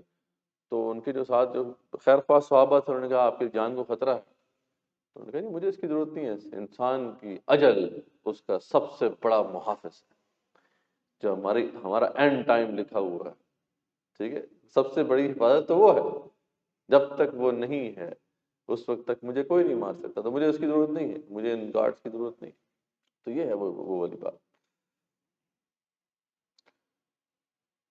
تو تم جہاں بھی ہو موت تو تمہیں آ کر رہے گی، چاہے تم مضبوط قلعوں میں کیوں نہ ہو۔ تو کیا مسئلہ ہے، کیوں ڈر رہے ہو تم؟ اگر آپ کو بھلائی پہنچے تو وہ کہتے ہیں یہ اللہ کی طرف سے ہے، اور اگر برائی پہنچے تو کہتے ہیں آپ کی طرف سے ہے۔ نہیں، اگر اچھائی پہنچتی، کوئی فتح ہو جاتی کسی لشکر میں، تو پھر کہتے ہیں یار یہ تو جو ہے اللہ کی طرف سے بڑا زبردست معاملہ ہو گیا۔ جب برائی پہنچتی تو کہتے تھے یہ تو رسول اکرم صلی اللہ علیہ وسلم کی وجہ سے ہے، نہ یہ آپ صلی اللہ علیہ وسلم آتے، نہ ہم ان مشکلات میں پڑتے، تو اس طرح کی بات وہ آپ صلی اللہ علیہ وسلم کے خلاف کرتے تھے۔ دراصل وہ بات کو سمجھنے سے قاصر ہیں۔ اللہ فرماتے ہیں دراصل سب یہ اللہ کی طرف سے ہے، ان کو پتہ نہیں ہے۔ اس طرح جب تمہیں کوئی بھلائی پہنچے تو وہ اللہ کی طرف سے ہوتی ہے، اور جو تمہیں برائی پہنچے تو وہ تمہارے اپنے کرتوتوں کا نتیجہ ہوتی ہے، یہ اصل بات ہے، ٹھیک ہے۔ تو جس نے رسول صلی اللہ علیہ وسلم کی اطاعت کی اس نے اللہ کی اطاعت کی۔ اب رسول صلی اللہ علیہ وسلم تمہیں بلا رہے ہیں اس کام کے لیے، تم نہیں آگے بڑھ رہے تو تم اللہ کی معصیت کر رہے ہو، اور جس نے رخ پھیر لیا تو ہم نے آپ کو نگہبان بنا کر تو نہیں بھیجا ہے۔ یہ منافقین کہتے تو ہیں کہ وہ اطاعت کریں گے، لیکن پھر اس بات کے خلاف کرتے ہیں، اس لیے کہ یہ منافق جو ہیں قرآن میں غور و فکر نہیں کرتے۔ افلا یتدبرون القرآن، بہت ہی ایک چھوڑ دینے والی آیت ہے۔ کیا یہ قرآن میں غور و فکر نہیں کرتے؟ اگر یہ قرآن اللہ کی طرف سے نہ ہوتا، غیر اللہ کی طرف سے ہوتا، لَبَعِدُوا فِيهِ اخْتِلَافًا كَثِيرًا، تو پھر یہ بہت سا اختلاف پاتے اس میں، یعنی پھر بات تو جو ہے یہ ہو سکتی تھی، مبہم بات ہو سکتی تھی. کبھی ظاہر بات ہے غیر اللہ جو ہو، غیر اللہ تو اس طریقے سے کنسسٹنٹ نہیں ہو سکتا جیسے اللہ کا معاملہ ہے. اس سے تو لغزش بھی ہو سکتی ہے، اس سے جو ہے غلطی بھی ہو سکتی ہے، اس کی باتوں میں کنٹرڈکشن بھی ہو سکتی ہے اور ہوتی ہے. آپ دیکھتے ہیں کہ انسان جب اس دنیا میں رہتا ہے تو اس کے خیالات میں تبدیلی ہوتی ہے. لیکن یہ ہے کہ اللہ تعالیٰ کے معاملے میں ایسا نہیں ہے. اللہ تعالیٰ کی ایک ہی بات ہے، دوسری بات تو ہے ہی نہیں ہے.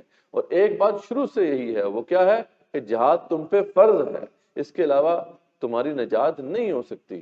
اس اوبلیگیشن کو اگر تم فلفل نہیں کرو گے، آخرت میں نجات کا کوئی تصور بھی ایگزسٹ نہیں کرتا. یہ اللہ تعالیٰ نے بات تو فرمایا نا بار بار. یہ تو قرآن کا میٹا نیریٹو ہے، یہ قرآن کا مہا بیانیہ ہے. اس سے تو آپ کوئی جسے کہتے ہیں نا کہ اختلاف کر ہی نہیں سکتا.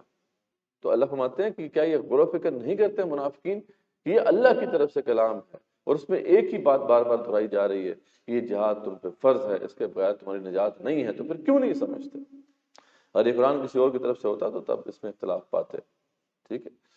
تو یہ پھر وہ آخر کار جب رسول اکرم صلی اللہ علیہ وسلم کی کال پر بہت کم لوگ آئے تو، اور وہ بھی کچھ مطلب وہ تھے کہ جن کے دل میں ذرا خوف بیٹھا ہوا تھا، تو اللہ تعالیٰ نے پھر یہ آیت نازل فرمائی، اللہم فقاتل فی سبیل اللہ، بس آپ قتال کریں اللہ کے راستے میں، لا تکلف الا نفسک، چاہے اکیلے ہی آپ کو کرنا پڑے. آج صرف اپنے نفس کے مکلف ہیں، کھڑے ہو جائیں اکیلے ہی، نہیں کوئی ساتھ دیتا نہ دے، سب جائیں. لا تکلف الا نفسک وحرد المؤمنین. ہاں اہل ایمان کو شوق دلائیں، اگر آپ ساتھ آتے ہیں تو ٹھیک، نہیں آتے تو جائیں، یہ سب جانے انہوں نے، آپ اکیلے کھڑے ہوں ہم آپ کے ساتھ ہیں. عسى الله ان يكف بأس الذين كفروا. ان قریب اللہ تعالیٰ یعنی قریب ہے کہ اللہ تعالیٰ کافروں کی جنگ کو ویسے ہی روک دے. اور ایسا ہی ہوا کہ جب بدر ثانی کے اس مارکے میں گئے تو دشمن مقابلے میں آ ہی نہیں سکا، مسلمان جو تھے ویسے ہی فتح یاب ہو گئے. تو سبحان اللہ، یعنی یہ بھی اللہ تعالیٰ کو کہنا پڑا کہ یا رسول اکرم صلی اللہ علیہ وسلم نہیں آپ کی بات مانتے نا تو اکیلے کھڑے، ہم آپ کے ساتھ. تو یہ منافق حرمن کا اور خوف کا معاملہ پھیلانا شروع کر دیتے ہیں. یہ بھی ان کا معاملہ تھا. اس وقت خوف و ہراس کا عالم تھا. آپ دیکھیں نا، کوئی بھی اگر مس انفارمیشن آگے چلی جائے اس سے مسلمانوں کو نقصان ہو سکتا ہے. کوئی لشکر اگر کسی مارکے پہ گیا ہوا ہے، اب اس کے بارے میں افواہ پھیل گئی ہے کہ وہ ہار گیا ہے یا اس کے اوپر اٹیک ہو گیا ہے یا کئی لوگ شہید ہو گئے، یہ خبر بھی جو ہے ظاہر بات ہے ایسی نہیں ہے جسے سوسائٹی میں پھیل جانا چاہیے. اس سے خوف و ہراس کا جو ہے معاملہ پھیلتا ہے. تو منافقین کا یہ طرز عمل تھا کہ یہ ذمہ داری کا جو ہے ثبوت نہیں دیتے تھے. وہ بات سنائی دی، آگے پہنچا دی. ٹھیک ہے، آگے رومرز شروع کر دیے جس سے پھر جو ہے نقصان ہوتا تھا سوسائٹی کا. منع کر دیا گیا. یہ منافق امن اور خوف کا معاملہ جو ہے پھیلانا شروع کر دیتے ہیں، حالانکہ انہیں خبر ذمہ داران تک پہنچانی چاہیے. پھر اس لیے رسول اللہ صلی اللہ علیہ وسلم آپ تو قتال کریں وہی اکیلے ہی کریں، چاہے آپ کے ساتھ کوئی بھی کھڑا نہیں ہوتا. تو عین ممکن ہے کہ اللہ تعالیٰ کفار کی جنگ کو خود ہی روک دے. جس نے بھی پھر اس مشکل مرحلے میں، یعنی یہ جو بدر ثانی کا معاملہ تھا، اس میں ایک دوسرے کو اچھی ترغیب دی تو اس کو اجر ملا، اور جس نے بری ترغیب دی تو پھر اس کا وبال اسی کے اوپر ہوگا. ظاہر بات ہے جب بدر ثانی کا معاملہ آیا تو کچھ ذی ہمت صحابہ بھی تھے، ہمت والے صحابہ تھے. انہوں نے پھر جا کے نا سب کو سمجھایا کہ دیکھو ہمیں کھڑا ہونا ہوگا. انہوں نے ایک پازیٹیو رول ادا کیا اس کے اندر.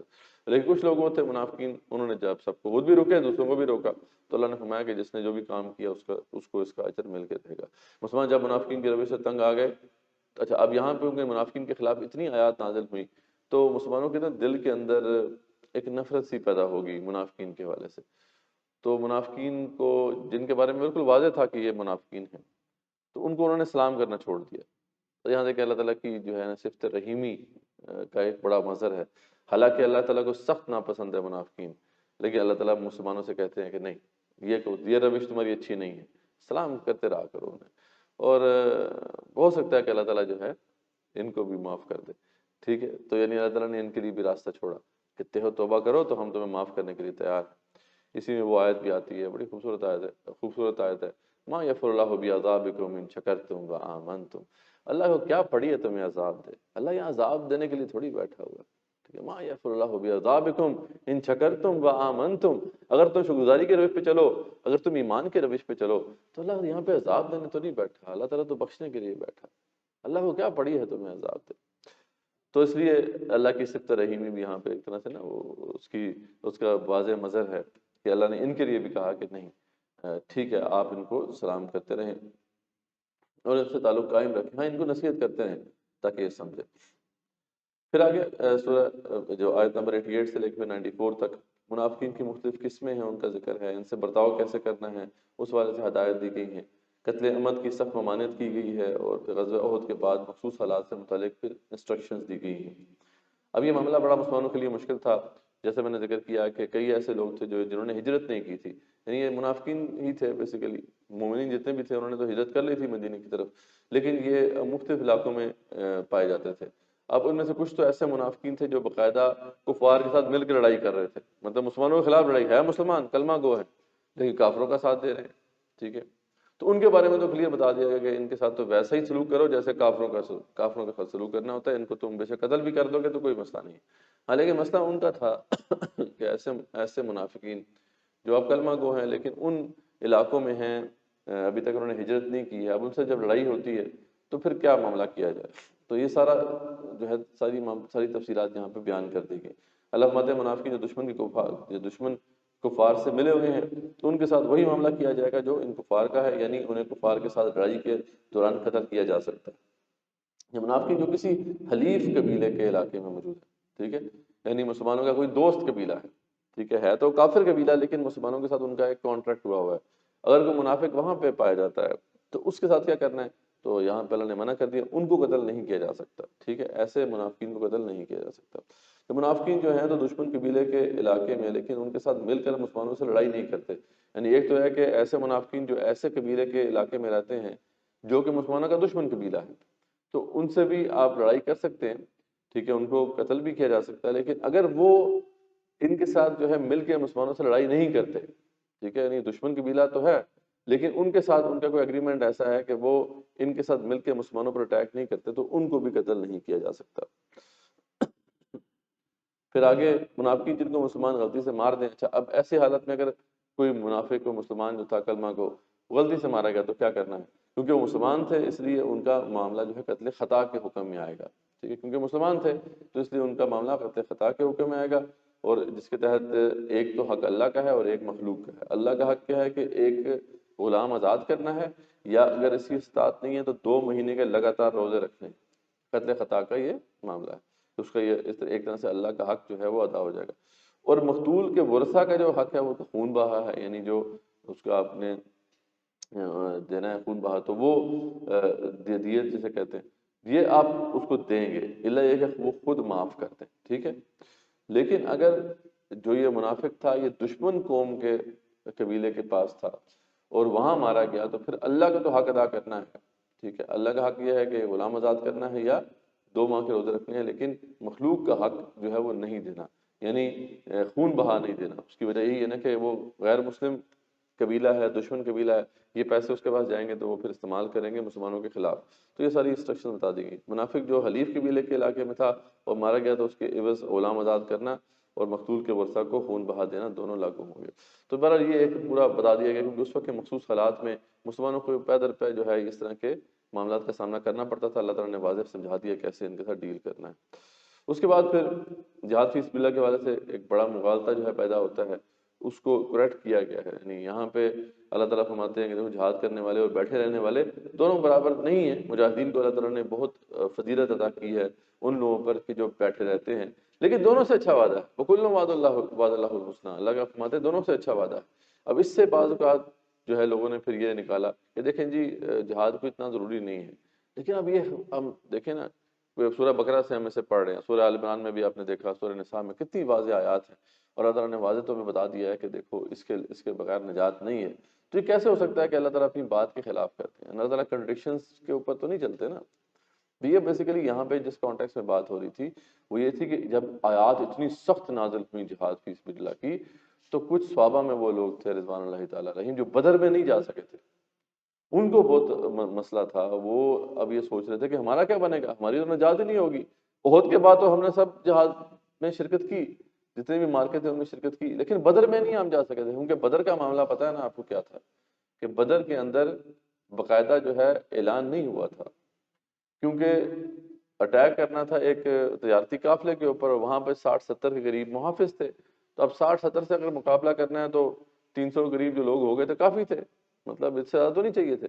وہ تو بعد میں مطلب وہاں پہ سچویشن بنی کہ سامنے سے 1000 کا لشکر آ گیا، تو اس لیے وہاں پہ کئی صحابہ جو تھے وہ نہیں شامل ہو سکے تھے، تو ان کو پریشانی ہوئی کہ ہمارے ساتھ کیا بنے گا، تو اللہ تعالیٰ نے ان کے بارے میں فرمایا کہ جو بدر میں شریک نہیں ہو سکے تھے ان سے بھی اللہ کا اچھا وعدہ ہے، ان کے اوپر وبال نہیں ہے۔ یہی تفسیر جو ہے ابن کثیر نے بھی کی ہے، اور باقی امام قرطبی نے بھی یہی تفسیر کی ہے کہ حضرت ابن عباس فرماتے ہیں حضروں کہ اس سے مراد بدر کی لڑائی میں جانے والے اور ان میں حاضر نہ ہونے والے ہیں۔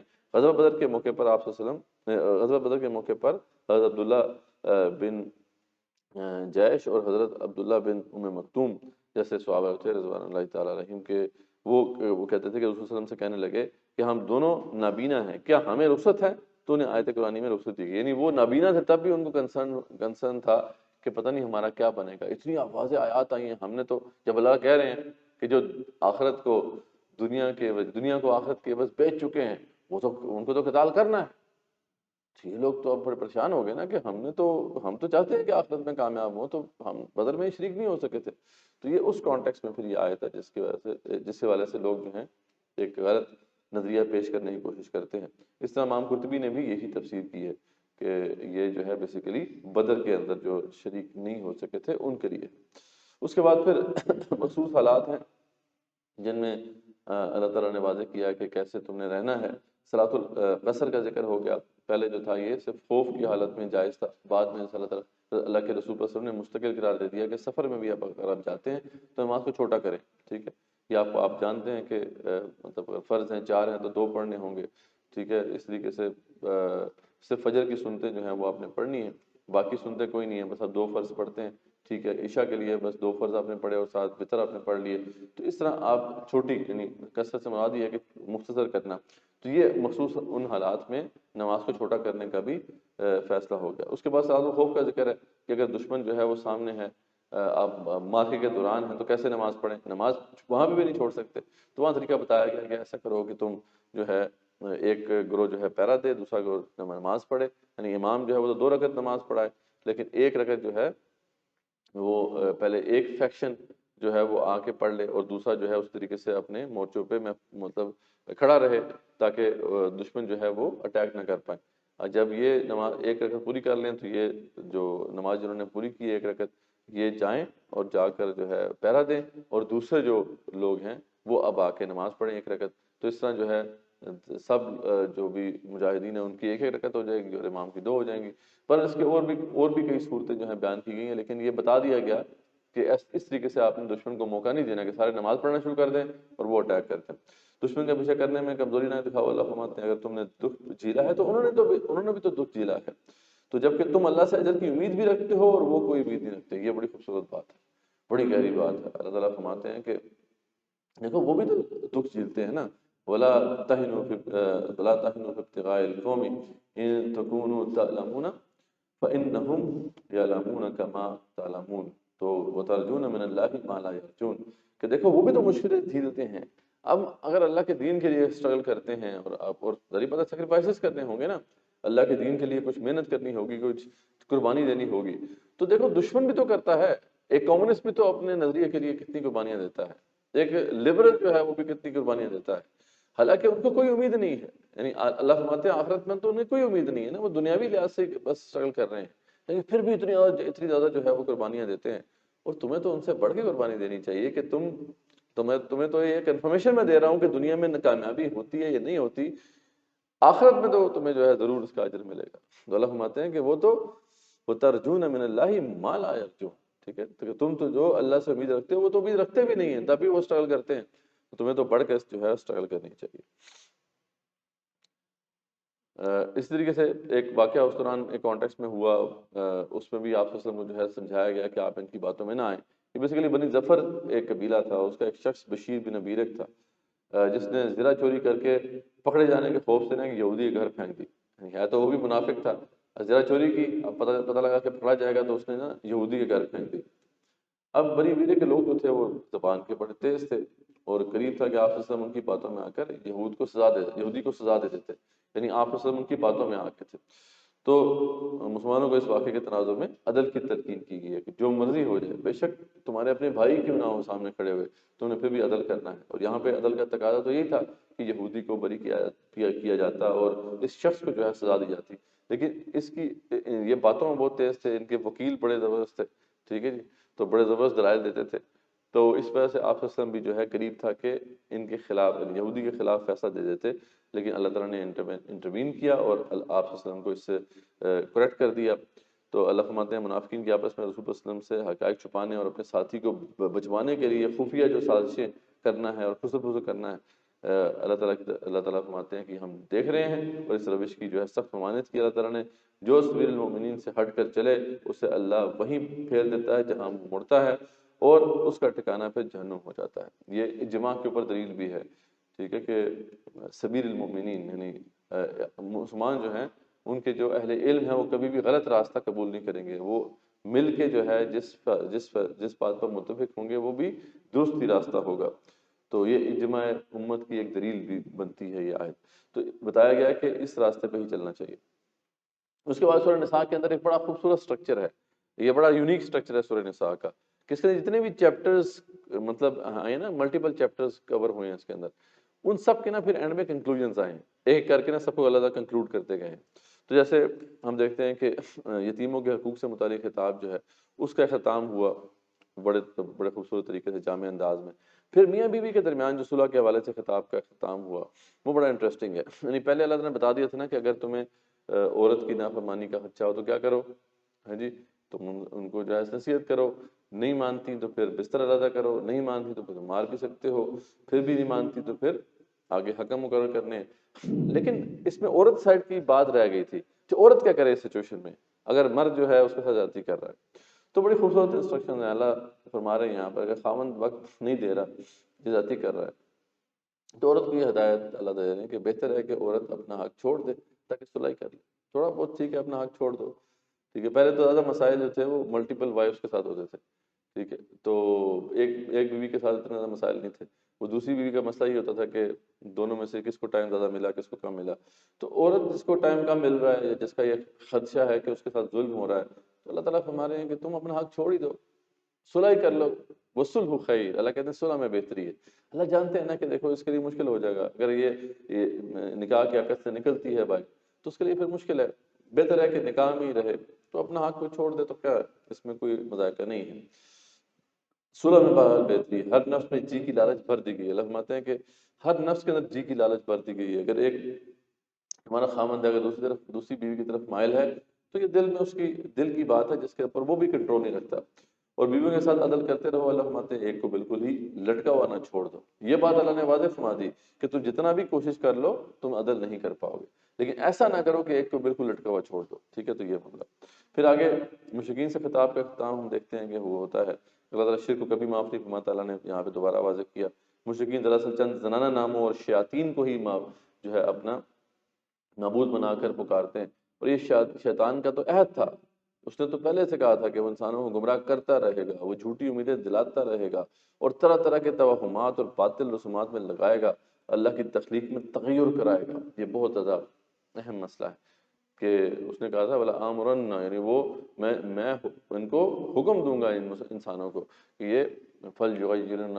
خلق اللہ فلیغیرن خلق اللہ، کہ اللہ کی تخلیق میں تغیر کرے۔ آج اس کا ایک بڑا ایک ایسپیکٹ ہمارے سامنے ہے، یہ جو LGBTQ+ سارا جو سلسلہ چل رہا ہے، بیسیکلی کیا ہے کہ جو جس حیت پہ انسان کو تخلیق کیا گیا اس سے اس کو ہٹا دیا جائے، ٹھیک ہے۔ آج عجیب تماشا ہمارے ہاں سوسائٹی میں بھی جو ہے لے کے آنے کی کوشش کی جا رہی ہے در پردہ، کہ جی سیکس اور ہوتا ہے، جینڈر اور ہوتا ہے، اور سیکشل اورینٹیشن اور ہوتی ہے، ٹھیک ہے جی۔ ایک بندہ بایولوجیکل میل ہے تو ضروری نہیں ہے کہ جینڈر بھی اس کا میل ہی ہو۔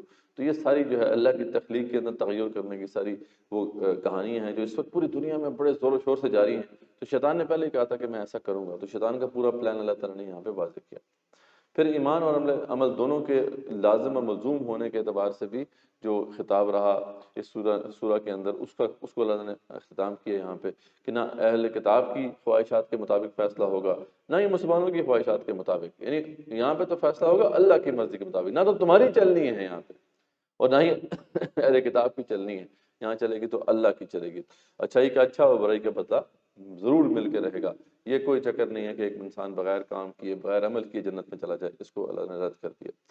اور پھر جہاد و قتال فی سبیل اللہ جو بہت بڑا مضمون ہے اس صورت کا، اس کو جس طرح جس شان سے اللہ تعالیٰ نے کنکلوڈ کیا ہے بہت زبردست ہے۔ یہاں پہ اللہ یقین دلاتے ہیں کہ میں مالک ارض السما ہوں اور اللہ ما فی السماوات و ما فی الارض۔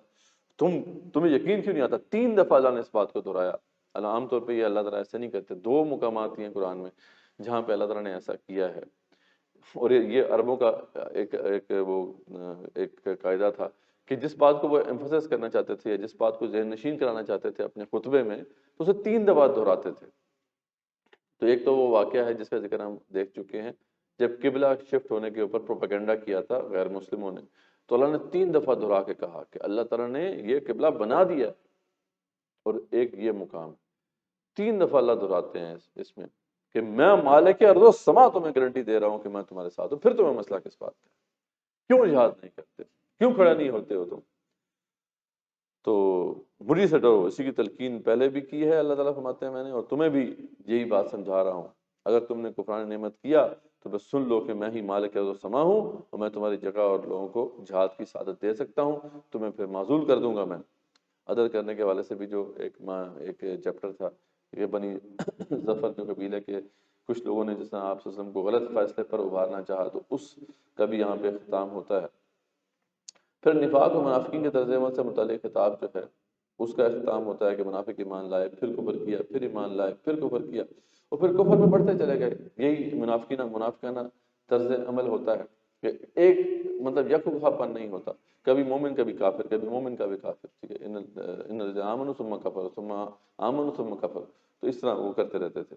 یہ کافروں کو دوست بناتے ہیں، ان کی روش ہے۔ منافق اللہ کو دھوکہ دینے کی کوشش کرتے ہیں جبکہ اللہ انہیں دھوکہ دے رہا ہے، جبکہ انہیں پتہ ہی نہیں، یعنی وہ دوسروں کو دھوکہ دینے کی کوشش کرتے ہیں، حالانکہ اللہ ان کے ساتھ یہ کر رہا ہے۔ نماز میں سستی کرتے ہیں اور دکھاوے کے لیے ہی عبادات کرتے ہیں، اور اللہ کو بہت کم یاد کرتے ہیں، ٹھیک ہے۔ یہ ساری ان کی صفات بیان کی جا رہی ہے۔ منافق جہنم کے سب سے نچلے حصے میں ہوں گے، ٹھیک ہے، یعنی کافر بھی اس سے اوپر ہوں گے۔ منافقین جو ہے من الدرک اسفل من النار کے الفاظ ہیں، تو ہمیں اس سے پناہ مانگنی چاہیے۔ اور یہاں پہ پھر وہ اللہ تعالیٰ وہی یعنی اتنی سخت بات کرنے کے بعد، منافقین کو جھنجھوڑنے کے بعد، اللہ پھر وہ بات کہتے ہیں جس کا ذکر میں نے کیا تھا، ما یف اللہ بعذابکم ان شکرتم وآمنتم۔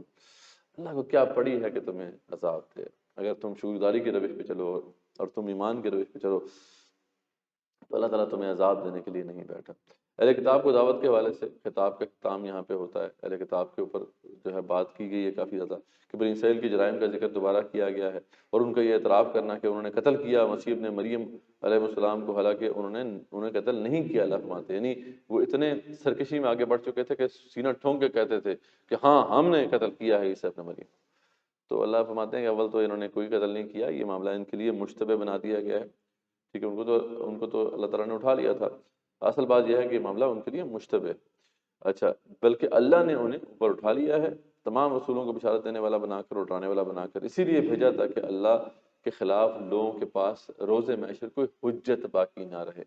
فلسفہ تمام حجت جو ہے اکثر پیش کیا جاتا ہے، ہمارے ہاں بڑے اسکالر ہیں وہ اس کو بڑا پیش کرتے ہیں، اور اس کی بنا پہ انہوں نے پورے قرآن کو ایک طرح سے نا ہمارے لیے وہ غیر اہم قرار دے دیا ہے، وہ ہمارے اوپر اپلیکیبل ہی نہیں رہتا۔ وہ کہتے ہیں جی اصل میں رسول اکرم صلی اللہ علیہ وسلم جو تھے نا وہ اتمام حجت کر سکتے تھے، اس وقت کا جو نبی ہوتا ہے رسول ہوتا ہے وہ اتمام حجت کر سکتا ہے، اسی لیے اس کو یہ حق حاصل ہوتا ہے کہ وہ اسلام کو بطور دین حق کے پیش کرے اور کافروں کو کافر ڈکلیئر کرے اور ان کے خلاف جہاد کا حکم دے۔ تو اب رسول اکرم صلی اللہ علیہ وسلم دنیا سے جا چکے ہیں، اس لیے اب اتمام حجت ہو ہی نہیں سکتا، کیونکہ اتمام حجت نہیں ہو سکتا تو اس لیے نہ تو آپ کسی کو کافر ڈکلیئر کر سکتے ہیں، نہ ہی آپ کسی کے خلاف جہاد کر سکتے ہیں۔ تو یہ فلسفہ ہمارے ہاں ایک بڑے اسکالر ہیں انہوں نے پیش کیا، حالانکہ اس کی کوئی بنیاد نہیں ہے۔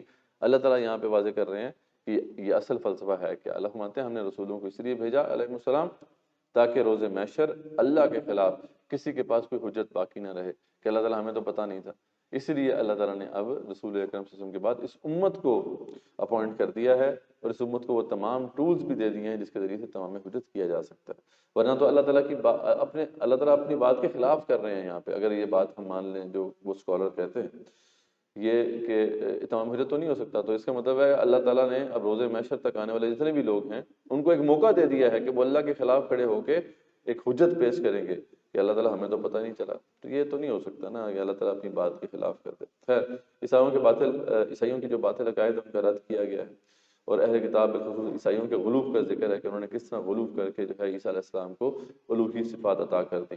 پھر وراثت سے متعلق جو خطاب ہے اس کا اختتام ہوتا ہے۔ ایک پوائنٹ رہ گیا تھا کہ ایک ایسا شخص جس کا نام وہ جو ہے یعنی نہ تو باپ ہے نہ اس کا کوئی بیٹا ہے، تو وہ مطلب اس کا عام طور پہ مطلب والدین بھی نہیں ہے، نیچے نہ ہی اولاد ہے، اسے کلالہ کہتے ہیں، کلالہ کے لیے کیا پھر وراثت ہوگی، اس کو بیان کر کے پھر اس کو کنکلوڈ کر دیا گیا۔ تو خیر اہم آیات میں سب سے پہلے تو یہی ہے کہ وہی جو آیت میں نے آپ کے سامنے بتائی تھی کہ کتنی اہم آیت ہے کہ فَكَيْفَ إِذَا جِئْنَا مِنْ كُلِّ أُمَّةٍ بِشَهِيدٍ وَجِئْنَا بِكَ عَلَىٰ هَٰؤُلَاءِ شَهِيدًا، کہ کیا حال ہوگا اس وقت کہ جب ہم ہر امت میں گواہ کھڑا کریں گے اور آپ کو گواہ کھڑا کریں گے ان کے اوپر۔ تو بہرحال ہمیں بھی اس پہ ذرا احساس کرنا چاہیے کتنی بڑی ذمہ داری ہے جو اللہ تعالیٰ نے ہم پر ڈالی ہے۔ تو پھر یہ جو آیت ہے کہ ان اللہ یأمرکم ان تؤدوا الامانات الی اہلھا، اللہ تعالیٰ تمہیں واضح حکم دیتا ہے کہ امانتوں کو ان کے اہل کے پاس لے کے جاؤ۔ وَإِذَا حَكَمْتُمْ بَيْنَ النَّاسِ، اور اگر لوگوں کے درمیان تم فیصلہ کرو تو ان تحکموا بالعدل، تو عدل کے ساتھ فیصلہ کرو۔ پولیٹیکل سسٹم کے حوالے سے بہت اہم انسٹرکشنز ہیں۔ ان اللہ نعم ما یعظکم بہ، اللہ تعالیٰ تمہیں اس کی بڑی واضح طور پہ یعنی وصیت کرتا ہے۔ ان اللہ کان سمیعا بصیرا، اللہ تعالیٰ سننے والا ہے، دیکھنے والا ہے۔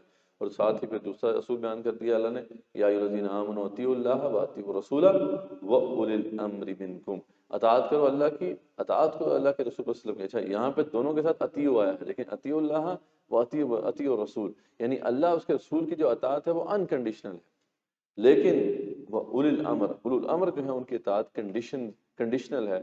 اگر وہ اللہ اس کے رسول صلی اللہ علیہ وسلم کی اطاعت کرتے ہیں تو تم ان کی اطاعت کرو گے، ورنہ نہیں کرو گے۔ فَإِن تَنَازَعْتُمْ فِي شَيْءٍ فَرُدُّوهُ إِلَى اللَّهِ وَرَسُولِهِ، اور اگر تم تنازع ہو جاتا ہے تو پھر اللہ اس کے رسول کی طرف سے رسول صلی اللہ علیہ وسلم کی طرف سے لوٹا دو۔ إِن كُنتُمْ تُؤْمِنُونَ بِاللَّهِ وَالْيَوْمِ الْآخِرِ، اگر تم اللہ اور آخرت پر ایمان رکھنے والے ہو۔ تو بہت اہم اصول بیان کرتی ہے کہ اسلام کے پولیٹیکل سسٹم کے حوالے سے۔ اور پھر وہ جو اصول ہے جو بہت بڑا اصول ہے جو اللہ نے بیان کر دیا کہ فلا وربک لا یؤمنون، قسم ہے آپ کے رب کی، بڑا انداز بھی بڑا زبردست ہے کہ آپ کے رب کی قسم ہے اے رسول اللہ صلی اللہ علیہ وسلم، لا یؤمنون، یہ نہیں ایمان والے ہو سکتے، حتی یحکموک فیما شجر بینہم ثم لا یجدوا فی انفسہم حرجا مما قضیت ویسلموا تسلیما، جب تک کہ تمام آپس کے اختلافات میں آپ کو حاکم نہ مان لیں، اور پھر جو فیصلہ آپ ان کے لیے کر دیں اس کے بارے میں اپنے دل میں اور کسی طرح کی تنگی اور ناخوشی یہ نہ پائیں، اس وقت تک یہ مومن نہیں ہو سکتے، اور سر تسلیم خم کر کے اسے قبول نہ جب تک کر لیں اس وقت تک یہ مومن نہیں ہو سکتے۔ تو بہت بڑی واضح آیت اللہ کے رسول نے اللہ تعالیٰ نے آپ وسلم کے حق میں یہاں پہ نازل فرما دی۔ اور پھر یہ جو خطبہ تھا جس کا ذکر میں نے کیا تھا، فَلْيُقَاتِلْ فِي سَبِيلِ اللَّهِ الَّذِينَ يَشْرُونَ الْحَيَاةَ الدُّنْيَا بِالْآخِرَةِ، کہ پس وہ لوگ جو دنیا کی زندگی کو آخرت کے عوض بیچ چکے ہیں ان کو تو قتال کرنا ہے۔ فَلْيُقَاتِلْ فِي سَبِيلِ اللَّهِ وَمَن يُقَاتِلْ فِي سَبِيلِ اللَّهِ فَيُقْتَلْ أَوْ يَغْلِبْ فَسَوْفَ نُؤْتِيهِ أَجْرًا عَظِيمًا، اور پھر ظاہری بات ہے جو بھی قتال کریں گے اور اس میں شہید ہو گئے یا غالب آ گئے تو پھر دونوں صورتوں میں ان کے لیے عظیم اجر ہے۔ وَمَا لَكُمْ لَا تُقَاتِلُونَ فِي سَبِيلِ اللَّهِ وَالْمُسْتَضْعَفِينَ مِنَ الرِّجَالِ وَالنِّسَاءِ وَالْوِلْدَانِ الَّذِينَ يَقُولُونَ، تمہیں کیا ہو گیا تم لڑائی نہیں کرتے جبکہ جو یہ ہیں مطلب بچے ہیں اور یہ بوڑھے ہیں اور یہ سب عورتیں ہیں یہ دعائیاں دے رہی ہیں، یقولون ربنا اخرجنا من هذه القرية الظالم اهلها، کہ اللہ تعالیٰ کی ان ظالموں سے نجات دلانے کے لیے کسی کو بھیج ہمارے ساتھ ہماری طرف، وجعل لنا من لدنك وليا، اپنے پاس سے کوئی مددگار ہمارے لیے کر دے، وجعل لنا من لدنك نصيرا، اور ہمارا ساتھی اور مددگار اللہ کے ساتھ ہمارے اللہ تعالیٰ تو بھیج دے تاکہ وہ ہمیں ان سے نجات دلائیں۔ تو الذین آمنوا یقاتلون فی سبیل اللہ، جو ایمان والے ہیں وہ تو قتال کرتے ہیں اللہ کے راہ میں، اور والذین کفروا یقاتلون فی سبیل الطاغوت، جو کافر ہیں وہ طاغوت کے لیے لڑائی کرتے ہیں۔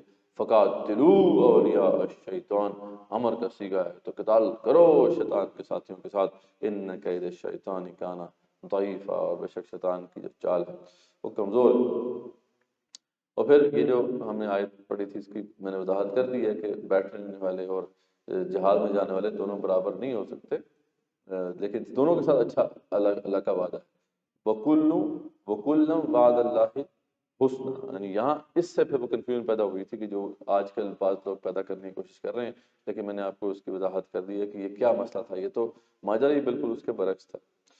پھر یہ جو پھر خطبہ ہے، مطلب کیا اس کے اندر شان ہے، یعنی اتنا ایمان افروز یہ خطبہ ہے، یہ کنکلوژن ہے اس جہاد فی سبیل اللہ کے حوالے سے جو بھی خطبہ ارشاد ہوا، اللہم دبر اللہ ما فی السماوات و ما فی الارض، وہی ہے جس کی ملکیت میں زمین و آسمان ہے۔ تو وَلَقَدْ وَصَّيْنَا الَّذِينَ أُوتُوا الْكِتَابَ مِن قَبْلِكُمْ وَإِيَّاكُمْ أَنِ اتَّقُوا اللَّهَ، لیکن ہم نے اہل کتاب کو بھی یہی وصیت کی تھی اور تم سے پہلے، اور تمہیں بھی یہی وصیت کر رہے ہیں اللہ تعالیٰ کہ تم اللہ سے ڈرو، تمہیں ڈرنے کی کیا ضرورت ہے مخلوق سے۔ وَإِن تَكْفُرُوا، اگر تم نے کفر کیا، فَإِنَّ لِلَّهِ مَا فِي السَّمَاوَاتِ وَمَا فِي الْأَرْضِ، تو پھر میں دوبارہ تمہیں بتا دیتا ہوں کہ میں مالک ارض و سما ہوں، وَكَانَ اللَّهُ غَنِيًّا حَمِيدًا، اور اللہ تعالیٰ تو غنی ہے، اسے کسی کی کوئی پرواہ نہیں ہے، اسی کی حمد کی جاتی ہے۔ پھر تیسری دفعہ فَلِلَّهِ مَا فِي السَّمَاوَاتِ وَمَا فِي الْأَرْضِ، یہ انداز آپ کو نہیں ملتا، بہت ریئر ہے، اور اللہ تعالیٰ اگر ایسی بات جب اس انداز کو اپناتے ہیں تو وہ بہت خاص مقام ہوتا ہے۔ تیسری دفعہ اللہ وَلِلَّهِ مَا فِي السَّمَاوَاتِ وَمَا فِي الْأَرْضِ وَكَفَىٰ بِاللَّهِ وَكِيلًا، تو بہت ہی ایک ایمان افروز ایک مقام ہے۔ اللہ 3 دفعہ گارنٹی دے رہے ہیں، میں مالک ارض و سما تمہیں گارنٹی دے رہا ہوں تمہیں کچھ نہیں ہوگا، تو کیوں نہیں لڑائی کرتے، کیوں جان تیری پہ رکھ کے آگے نہیں بڑھتے۔ تو یہ اس پہ جو ہے ہمارا سورہ نساء جو ہے ہم نے کنکلوڈ کر لیا الحمدللہ۔ اب ہم کل سورہ مائدہ کا آغاز کریں گے، کوئی کوشچن ہو تو آپ پوچھ سکتے ہیں۔ جس طرح شرک کی بات کی نا، وہ آج کل جو لوگ جاتے ہیں اس باتوں کو انسان کا لوگ اسلام سجدے بھی کر لیتے ہیں، کچھ لوگ سنتے ہیں، اور کچھ لوگ اس طرح بھی ہے کہ وہ پیر صاحبان کے پیروں کو پکڑ لیتے ہیں، تو یہ شرک نہیں ہے۔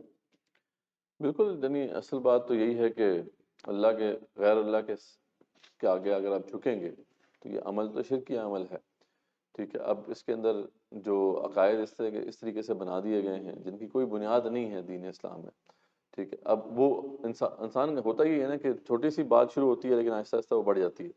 پہلے بات صرف یہاں تک کی گئی تھی کہ یہ دیکھیں بزرگوں کے طفیل اللہ تعالیٰ ہمیں عطا کرے، پہلے یہ اس طرح کا ایک عقیدہ تھا کہ لوگ دعا کرتے تھے جا کے اللہ تعالیٰ ان بزرگوں کے طفیل، ان کے صدقے، ٹھیک ہے، ہمارے بھی معاملات آسان کرتے۔ اچھا، یہاں تک معاملہ باؤنڈری پہ پہنچ چکا تھا لیکن شرک نہیں تھا۔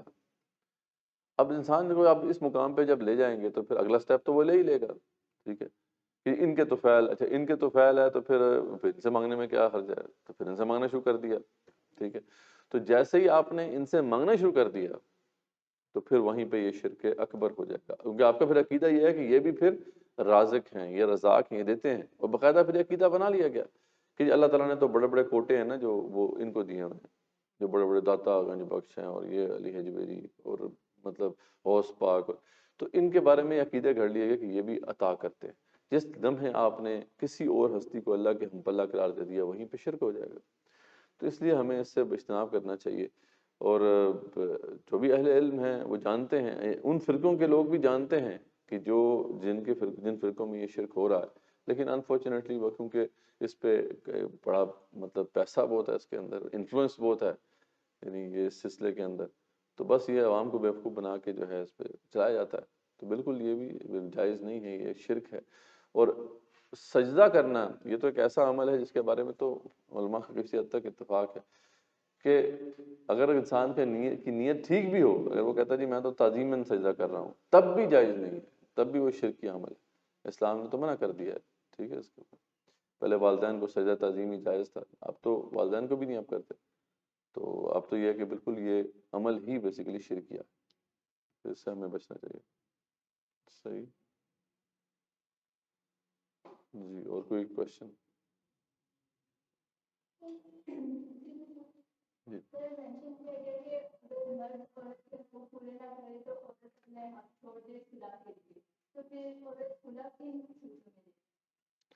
اصل میں عورت تو خلا تو کبھی بھی ذری بات اپلائی کر سکتی ہے عورت اس کے لیے، لیکن یہ ہے کہ یہاں پہ عورت کو یہ سمجھا رہے ہیں اللہ تعالیٰ، بڑے خوبصورت انداز ہے اللہ تعالیٰ کا کہ عورت کو یہ سمجھا رہے ہیں کہ دیکھو تم مطلب اگر اپنے حق کے لیے کھڑی رہو گی تو اس طریقے سے پھر ہو سکتا ہے تمہارا خاندان ٹوٹ جائے، تو بہتر ہے کہ صلح ہی کر لو، ٹھیک ہے۔ یہ بات ذہن میں رکھو کہ ایک مرد جو ہے وہ تمام عورتوں کو ایک جیسی ٹینشن نہیں دے سکتا، یہ ہم نے اس کو مطلب اس کے اندر یہ چیز ایک کمزوری رکھتی ہے، تو اس بات کو مد نظر رکھ کے اگر تم اس پہ ایگریمنٹ کر لیتی ہو اس سے، ایگریمنٹ کیا ہوتا ہے کہ ٹھیک ہے آپ مطلب جو عورت ہے وہ مرد سے ایگریمنٹ کر لے کہ ٹھیک ہے میں یہ آپ میرا ہے تو یہ میرا حق لیکن میں ہبہ کرتی ہوں، ٹھیک، تو صلح ہو جائے گی، تو وہ صلح خیر، اللہ کہتے ہیں صلح میں بہتری ہے، تو اللہ اس کو ایک راستہ دکھا رہے ہیں کہ تم صلح کر لو تو بہتر ہے، ٹھیک ہے، نہیں پھر بھی اگر نہیں بنتی بات تو پھر ظاہر بات ہے مرد کے لیے بھی آپشن ہے کہ وہ طلاق دے، اور عورت کے لیے آپشن پھر وہ خلا کا ہے کہ وہ خلا کی طرف جائے، تو یہ آپشن تو اس کے پاس ہے، ٹھیک ہے، اس کا حق ہے وہ مطلب خلا کے لیے اپلائی کر سکتی، لیکن یہ اللہ کہہ رہے ہیں کہ بہتر یہی ہے کہ تم نکاح کے اندر رہو۔ اب اوور آل بھی اگر آپ دیکھیں نا کہ اس پروسیس کو اتنا مطلب ڈیفائن کر کے رکھا ہے اللہ تعالیٰ نے، تاکہ یعنی ایک دم نہ تو خاندان بنے نہ ٹوٹے، مطلب خاندان جو ہے جب بنے تو پھر وہ سٹیبل رہے، ٹھیک ہے، ورنہ تو آج کل تو چھوٹی چھوٹی باتوں کے اوپر جو ہے انبن ہو جاتی ہے، اور آج کل جو مزاج یہ ہے کہ بس جی اب تو علیحدہ ہو جاتے ہیں تو یہ پھر اس سے پھر نقصان ہوگا، ٹھیک ہے۔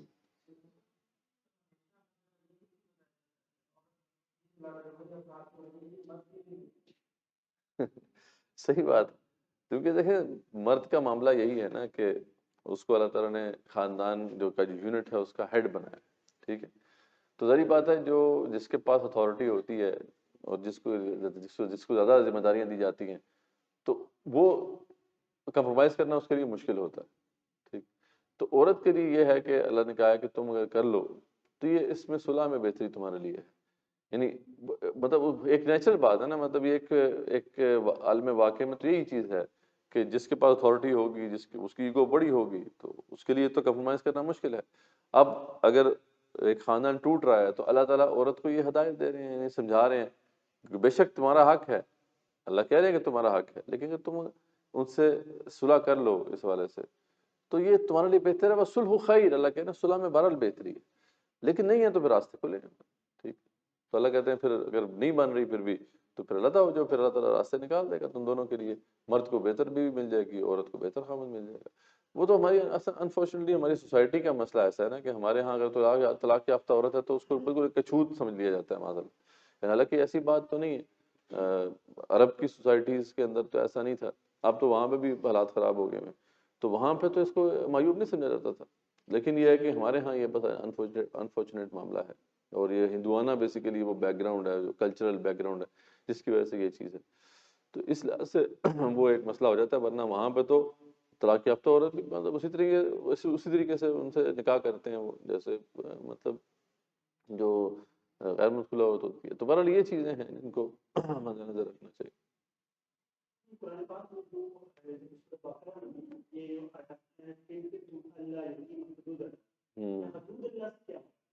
ہاں، اللہ کے حدود یہ سارے احکامات ہیں نا جو اللہ نے بیان کیے کہ یہ اللہ فرماتے ہیں کہ اللہ کی وہ لمٹس ہیں آخری، یعنی ان کو تم کبھی بھی کراس نہیں کرو گے، تو اس میں پھر اگر ہم ٹیکنیکلی یعنی شرعی لحاظ سے دیکھیں تو پھر حدود سے مراد ہے وہ جہاں پہ اللہ تعالیٰ نے سزائیں مقرر کی ہیں ان کو بھی کہا جاتا ہے، یعنی اگر فقہی لحاظ سے دیکھیں، لیکن اگر ہم صرف قرآن کانٹیکس میں دیکھیں تو اللہ تعالیٰ نے جتنے بھی احکامات ہیں ان کو حدود قرار دیا ہے، بڑے بڑے احکامات ہیں جن کو اللہ نے ڈیفائن کیا ہے، تو یہ ہے، لیکن ویسے اس کو عام طور پہ جو ہمارے کانٹیکس میں جب ہم فقہی یا قانونی کانٹیکس میں دیکھتے ہیں تو پھر زیادہ تر جو ہے وہ جہاں پہ جس میں سزائیں مقرر کی گئی ہیں، زنا کی سزا ہے، قتل کی سزا ہے، تو ان کو حدود کہا جاتا ہے، تو یہ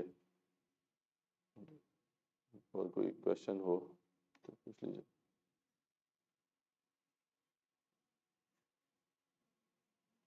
ٹھیک ہے جی، جزاکم اللہ خیر۔